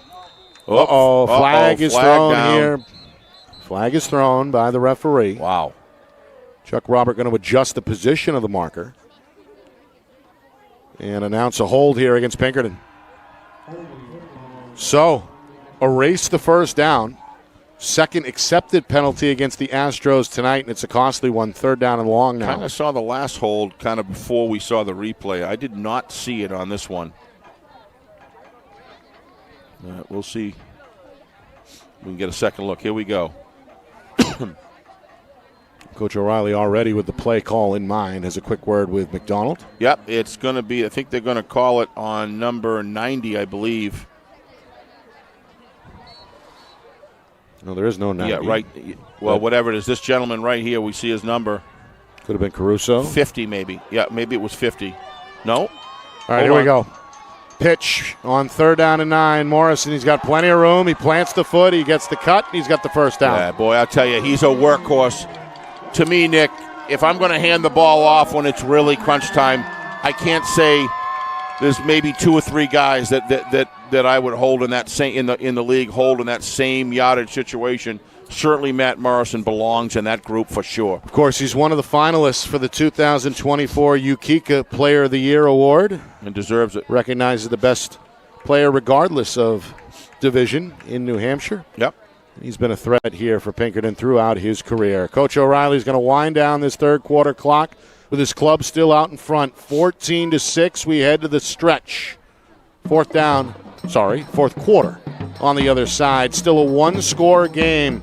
Is it Pinkerton's to lose, or does Windham, for the second week in a row, shock the state with an upset? We find out on the other side. You are watching quarterfinal coverage of this 2024 NHIAA Football Division I quarterfinal.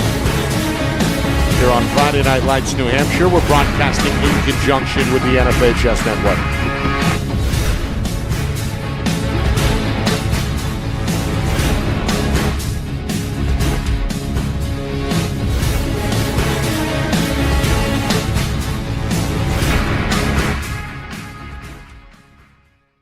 Our broadcast today, as it always is brought to you by Beals Insurance Agency, with locations now in both Bedford and Londonderry. Whether you need home, auto, or business insurance, Beals Insurance will get you both the price and quality coverage that's right for you. Just call 603-471-9999 or visit BealsInsurance.com to request a free quote and start saving money today. Again, that's BealsInsurance.com.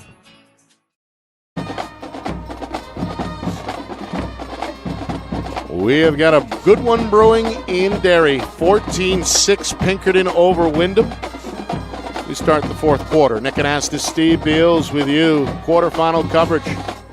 Trip to the semis on the line. The winner gets either Bedford or Alver, and those two teams go at it tomorrow. Pinkerton led early, 14-zip.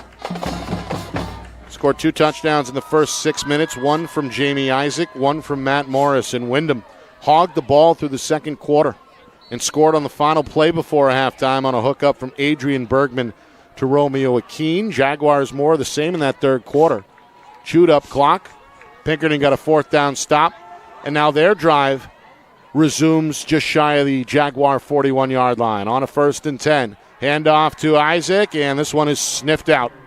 A good tackle about a yard in the backfield. Boy, getting to him very early was Michael Lisu, starting to put together a pretty good game for Windham. Yeah, this Windham team, Nick, we talk about they don't give up. That was just an incredible read.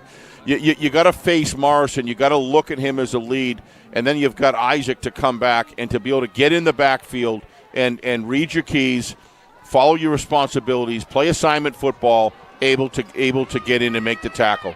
That's just disciplined defense.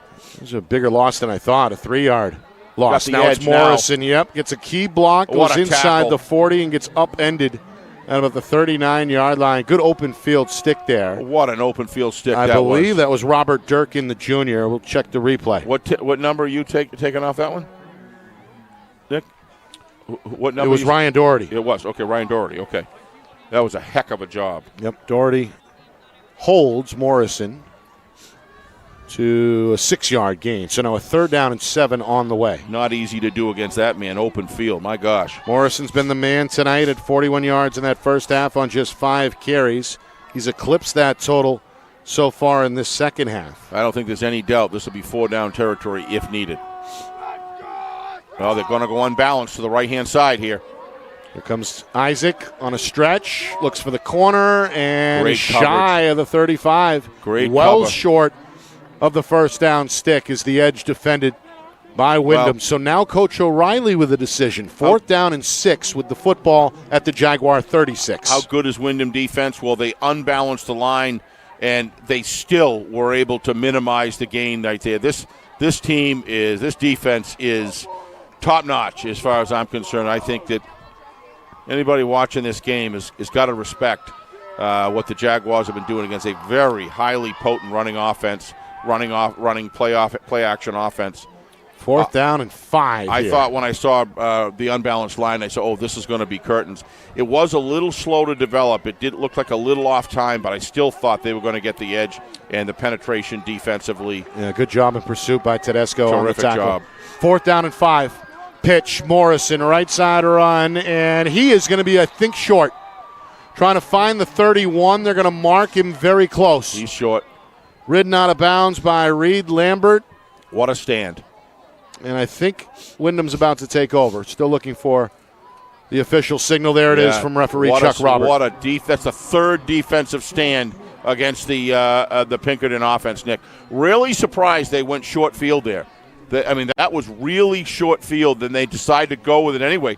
They had blockers, but it's just, as we talked about at the beginning of the game, the scraping and separation that the Windham defense, we've seen it all year long, no matter who it is, in order to get that penetration. And they do it in tandem. They do it like everybody's in a foxhole making a rush at the same time. But they do it methodically with reading their keys and staying on their assignments, shooting the gaps that they know they're supposed to. And it's just a beautiful thing to see come together. And then, of course, the pursuit has been there all night. A number of white jerseys in the area, including Robert Hamway. He came up with the only takeaway tonight with a fumble recovery in the second quarter. Here is Michael Brealey, and the sophomore is not going to get much. Lucky to get back to the line of scrimmage there as the Astros swarm the zone. Yeah, you're going to see he slipped on his plant foot here, Nick. It looked like he tried to cut back, but his body was off balance there as it closed in on him. So that's what Pinkerton wants right there, 2nd and now 11. That's what Pinkerton, they want the ball back. Coach O'Reilly knows better than anybody in this stadium how important it is to get the next score. 3 minutes gone by, fourth quarter. And now it's 2nd down and 11. Movement along the defensive line, 5-man front for the Astros. Another quarterback keeper, left side run. Souther steps up, and makes the stop. What a fill. Chris Brealey met Souther, comes up out of the secondary for his 4th tackle tonight. That is good. Watch him come up. Look at this. This is... You're seeing two football teams. They got a defense that can go the distance. Both of these teams have it. Whoever wins this game is going to give fits to the next team that they play. Of course, the winner defensively will face either top seed Bedford or number 8 seed Alvern. Those two meet tomorrow. I think this is a really important play to get 5 or 6. If you're the Windham Jaguars, Nick. Clock starting to become a factor. It sure is. 4 minutes gone by, fourth quarter. And a 3rd down and 8 from their own 34. Pinkerton digging in. Chris Brealey going to fake the handoff, run to the right. He's got no one to pitch to. He loses the football. It's stripped, I believe, by Souther. Wyndham, though, may have recovered. Either way, it's going to be either 4th and long or it's going to be Astro ball. Well, clearly Wyndham was on it first. Yeah, they got it. They got it, yeah. But there was a scramble there underneath. But I think he held on to it, like you said. So now a likely punt on the way. 4th down and 17 facing Wyndham. So defense. I mean, Pinkerton, the Astros, showing their defense and how strong they are when it really counts. It was Parker who stripped him. Yep. And then... Again, 3 fumbles on 3 cutbacks. I think it was Keene who recovered. We've had 3 of those situations where all the 3 fumbles, Nick, have been stretched the field and then nothing there, turn back, come back, and a great job by the defenses of both sides here, picking at the ball and stripping it. So an 8-yard loss when it's all added up. And again, Coach Byrne is going to have to punt the football here with 5 minutes now gone in the 4th. This one is going to take a bounce. No. Morrison thought about it. Very smart not to do that. He's going to lay off in the end, and Michael Lisa will down it at the Pinkerton 41-yard line. Smart football player. Matt Morrison knows when to hold him, knows when to fold him. It was tempting, though. And he folded, and he said, nope, I'm not going to take that because he's aware of the situation. Right. Situational football. Is that worth the risk when you're up by 8 points and you're going to get the football if you just run away from it? That's just the kind of player he is. And, of course, he's likely to be the workhorse again here as Pinkerton looks to close this thing down. He's going to get his fair share. There's no doubt about that, Nick. He had 5 carries for 5 carries, 41 yards at halftime. Film crew down there doing a great job, cat upstairs. And he's got 52 more in the second half, so he's approaching the century mark. Yeah, that doesn't surprise me. If against this Windham defense, it's... And, yes, our trio of videographers always spot on, including tonight. Meanwhile, that one very close to a horse collar. I think Morrison got dragged down by the back of the jersey, and he's slow to get up. I am shocked that one wasn't called, Nick, to be honest with you. Take a look at the replay. Morrison is still down. He's getting his right leg stretched out by his teammate, Anthony Caruso, and now the Astro training staff is going to come onto the field. If you look at this on replay, to me, Nick, it sure looked to me like he had a hold of the whole collar on the pads and the jersey. You're going to see it right here, I think. Well, there's the contact, and then at the tail end, he got kind of scissored. Now you'll see it right here. If it's there, you're going to see it right here. Slow it down.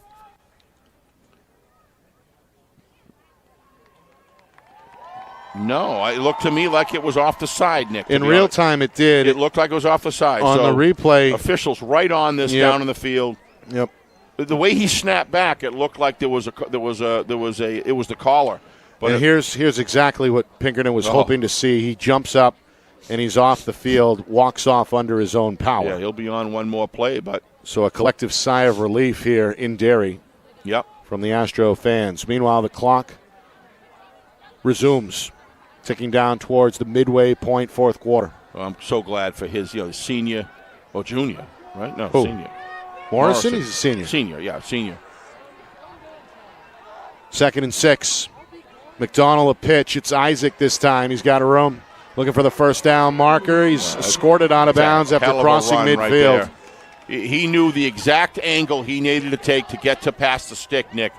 Pinkerton, I got to give these players a lot of credit. And this He's actually short, Steve. He's about a yard shy. Oh, he must have gone out of bounds then. I'm sorry. Here I am going to praise him. It sure looked to me like he had it. Right. But they mark him out at the Windham 49. He's got to get to the 48. So a 3rd down and 1. Hard to see the other side of the field, but it sure looked like he was past it by 2 yards. So we'll see if Windham can come up with a stop here. Morrison back in. Yep. Just took a play off. Well, he has to. Right. So the minimum, and he's back in. Back in, so. 3rd and 1. Morrison, right side run. He goes off tackle. He's got the first down. He's planted inside the 45 by Akeen after a 5-yard carry and a fresh set of downs on the way for the home team. Well, let me tell you, Morrison lowers his shoulder. That is a load coming at you. But you want to see a return load coming back right at you again. Watch this. You don't see Matt Morrison go backwards very often. And look at that. That is, that's why this defense is, I think they've improved, Nick. I think they were great 8 games ago. I think they're even better now than they've ever been. They caught our attention in week 3. It was a hard-fought battle the first time these two teams met. Yep. In September. That was our Friday Night Lights game of the week that week. It was played in the rain. It was played in Windham. And the game was won by Pinkerton 24-8, but the game much more competitive than the final score indicated. It's been even more competitive tonight. Still only a 1-score difference. Meanwhile, Isaac spun down on a good open field tackle by Matt Katrobis, one of the many seniors hoping to extend their high school careers with a win tonight. This is the Pinkerton Astros showing their time of possession game and how to run the clock out when you're ahead by 8 points. So I think Coach O'Reilly is very happy when he sees those 2nd and 4s, 2nd and 5s, right, when he's got those two beasts there to run the ball and a very good quarterback very good secure quarterback that knows how to hand it off. And to your point, Steve, they're starting to even out the time of possession a little bit here. Yes. I believe, had that's a serious one right there. They've 5-yard moving. Yeah, had him in the slot position, and he jumped. If I'm not mistaken, they've held the ball the entirety of this fourth quarter. Yep. Pinkerton has. We got a false start. So you can see Schultz. He jumped. Yep. We got a little bit of his backstory from his father before the game. Yep. Moved up from Needham, Massachusetts. Yep. Of course, they're a traditional powerhouse down there, and as the old man put it, one powerhouse to another. Yep. Not a bad transition. And of course, he has been one of their leaders, not just defensively. No question. He's taking snaps at wingback here on offense tonight, and he's a great addition. Absolutely. For Pinkerton this year. And Pinkerton's not afraid to play a Massachusetts team anytime.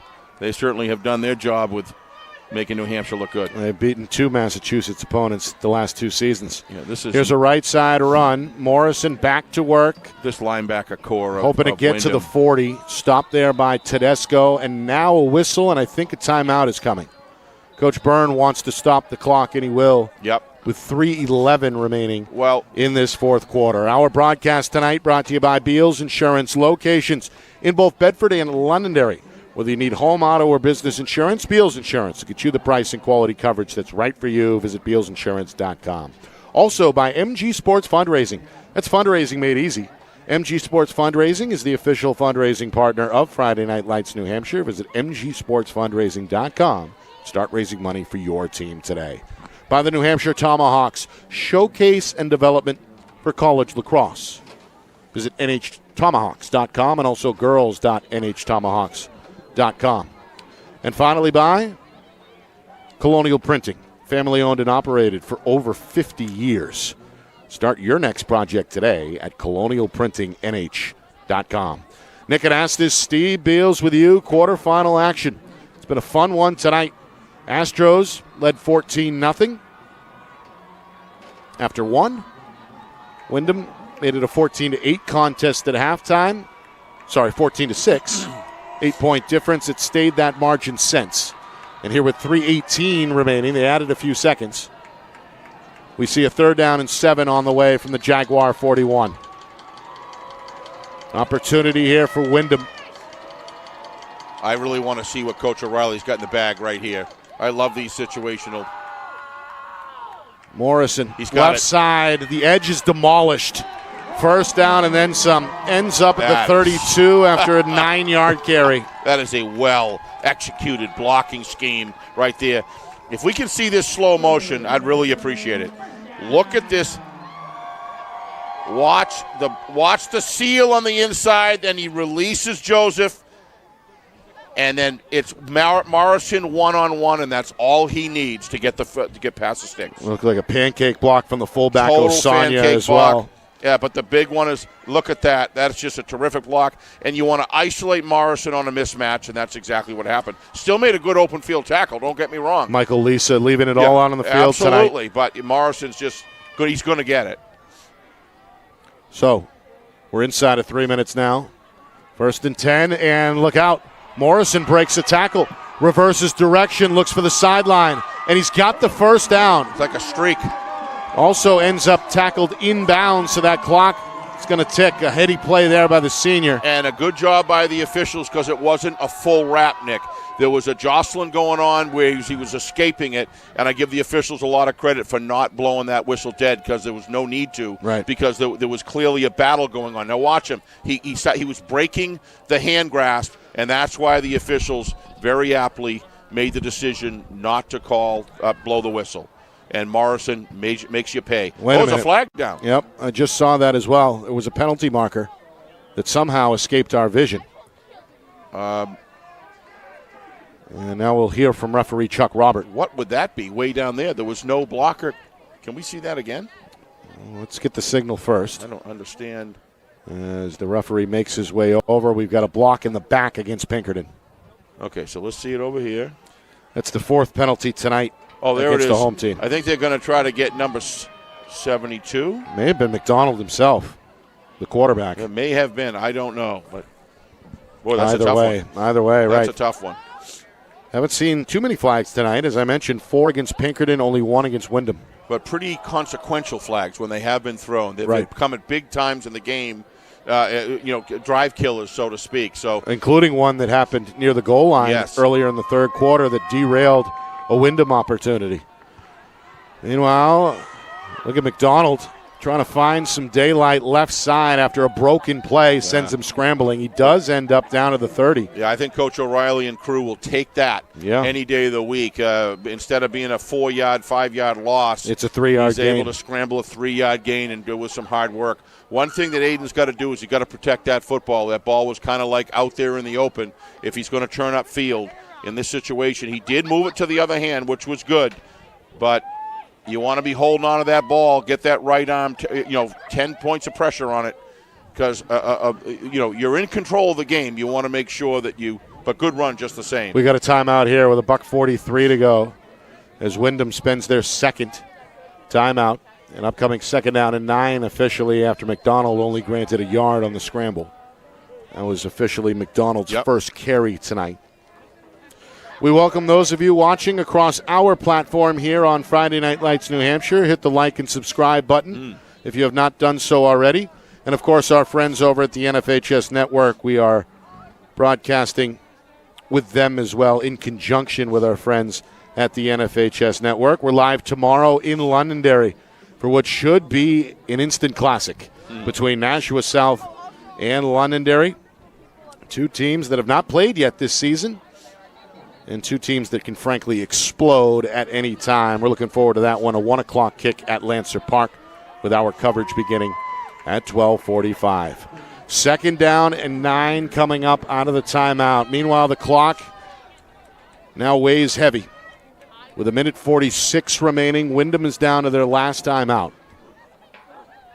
The Astros hoping to end the game on this drive with a score or not.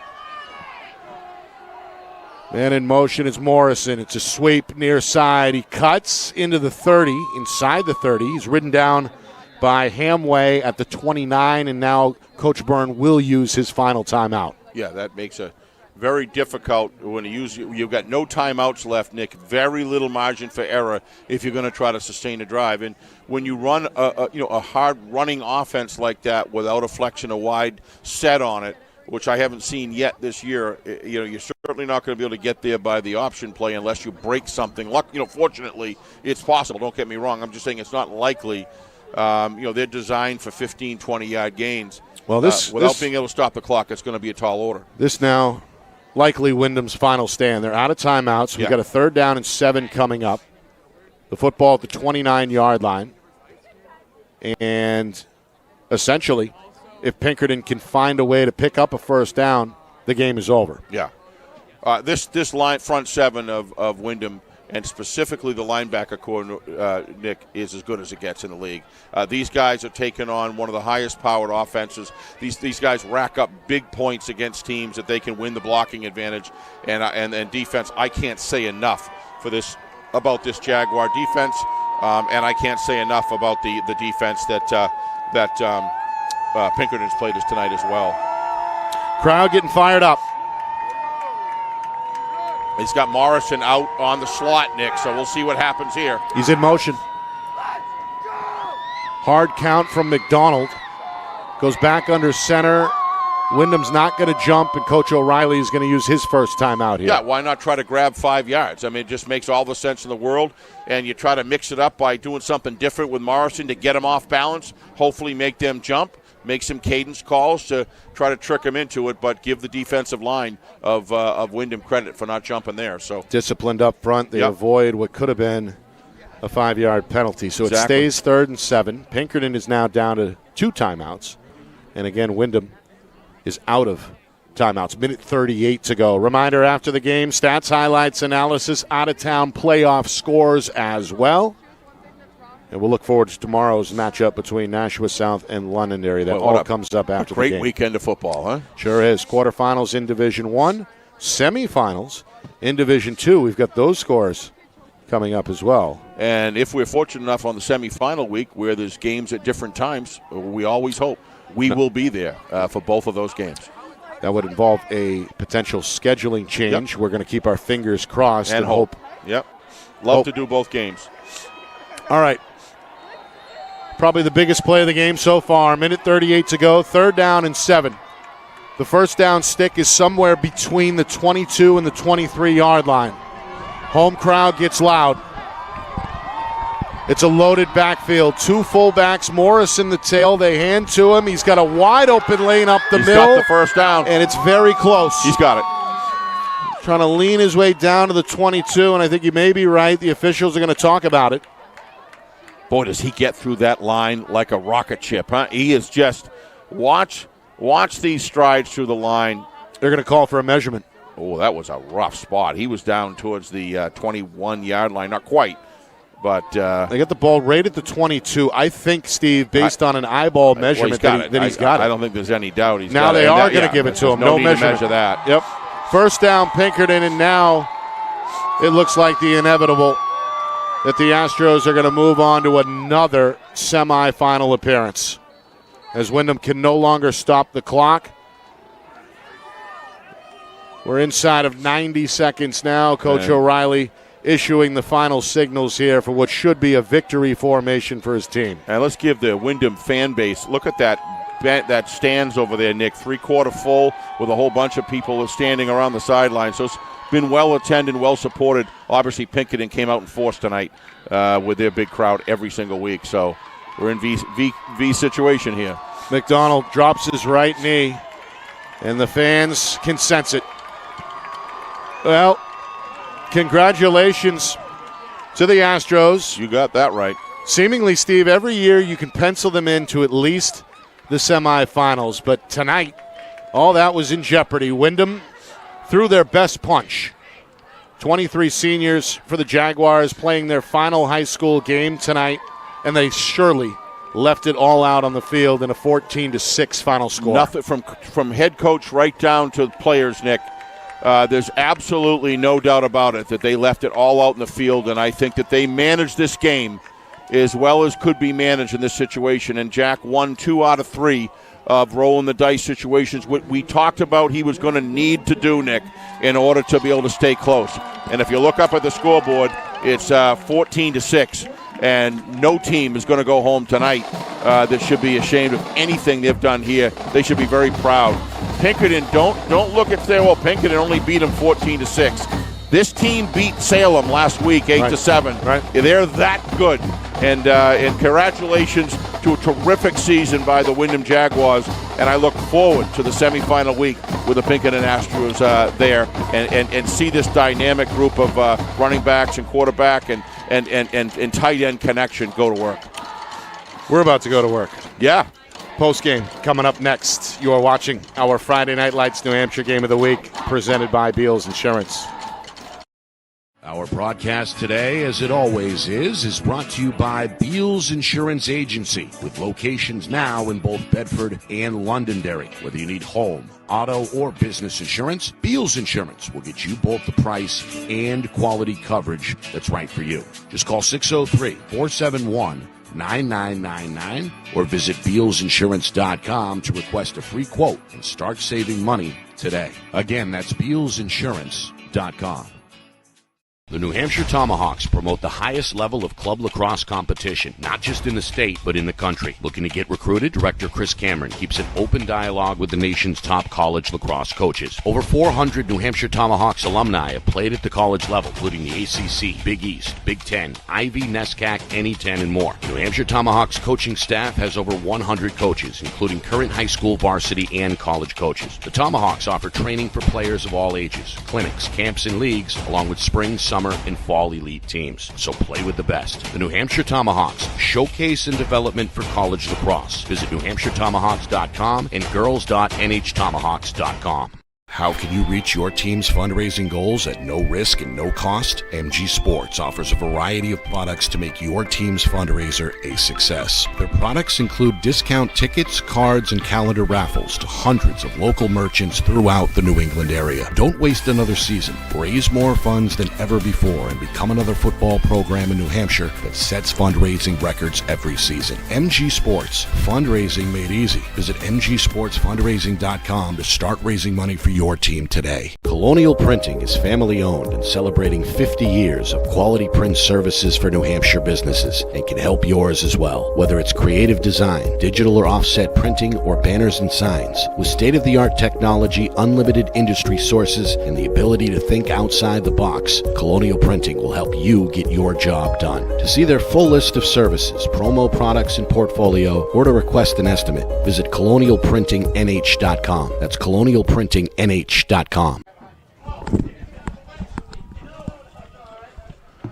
Oh, this one was fun to call, frankly. I enjoyed this one, Steve. 14-6 the final. Pinkerton wins. We had a scoreless second half.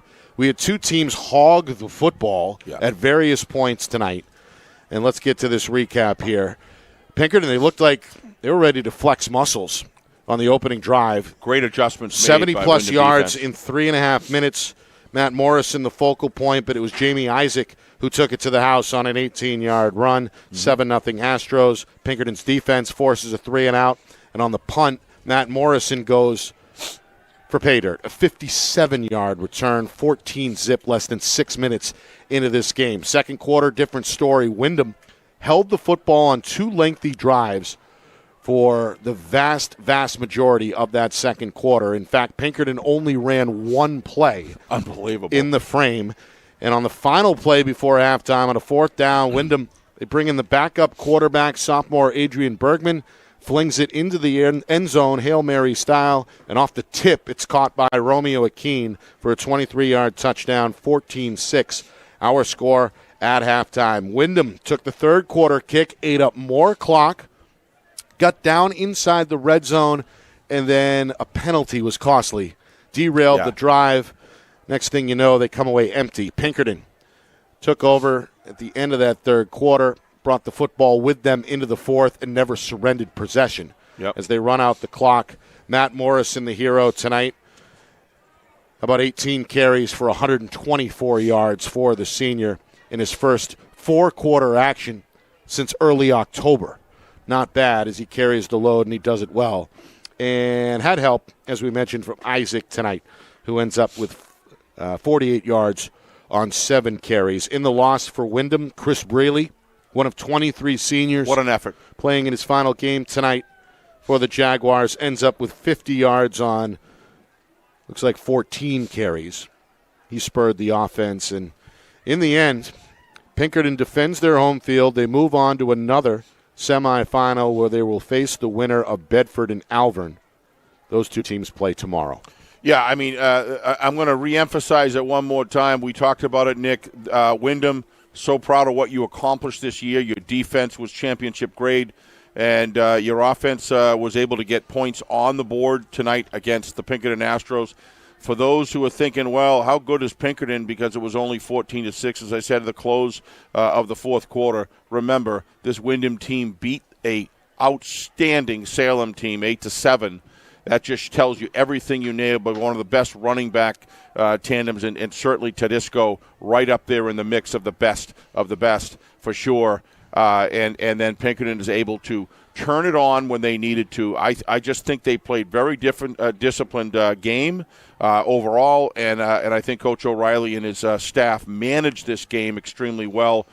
And I call attention earlier many times during the game, the defensive adjustments that Windham made after Pinkerton was just running down their throat, Nick, in the opening of the game. They made those adjustments and the game turned into a completely different thing. So, a credit to Windham. That nothing to be. These seniors will remember this game, and you gave it your best. And anybody going to take the Pinkerton Astros, which I don't think is going to happen anyway lightly, you would be doing that in big error because this is a solid football team with a blocking crew and a running back and a quarterback and a tight end that can get it done. So congratulations to Pinkerton. I'm all excited about the South Londonderry game because, boy, this is going to be a heck of this semifinal matchup that we're seeing happen between tonight and tomorrow, Nick, is going to finish by tomorrow, and it's going to be something else to see. Yeah, I was about to tease that, so we might as well, remind our viewers that we're back in action at 12:45 with the pregame. Live from Lancer Park, it's Londonderry hosting Nashua South. That's the 3-6 matchup in the quarterfinals. 1 o'clock is the kickoff. One other game played tonight.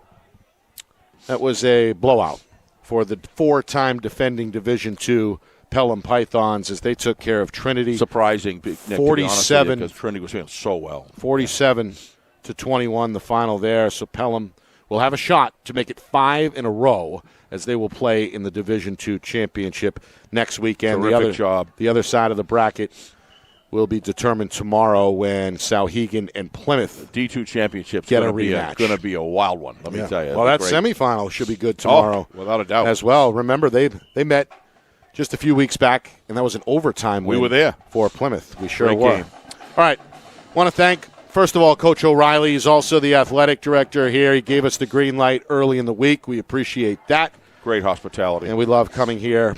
Good seeing our friends up here in the press box as well. So thank you to Coach O'Reilly. Want to thank our friends at the NFHS Network. We broadcasted in conjunction with them tonight. We'll do it tomorrow. We'll do it again next weekend. And we'll do a championship Saturday as well. Don Boyle making all that happen. We appreciate Don. Cat Doyle. What did I say? Don Boyle and Cat Doyle. Yes. The two rhyme. Cat Doyle upstairs bearing the weather. We appreciate her back in the fold tonight. See us on Gridiron Thursday night for that's right. We're back 6 Eastern. We'll have the semifinal. We can tease that tomorrow. But and anyway, the rest of our crew, we want to thank John Barron, Matt Beals. Terrific job. And, of course, Ben Beals is the man behind the curtain, the wizard of replay, making it all happen Hold back it in off. our Beals Insurance Studios. For our sponsors, Beals Insurance, MG Sports Fundraising, the New Hampshire Tomahawks, and Colonial Printing. Thank you. We appreciate their support as well. For my partner, executive producer Steve Beals, my name is Nick Anastas, saying so long. Pinkerton, 14, Windham 6, the final score. This has been a presentation of our Friday Night Lights New Hampshire Game of the Week, presented by Beals Insurance.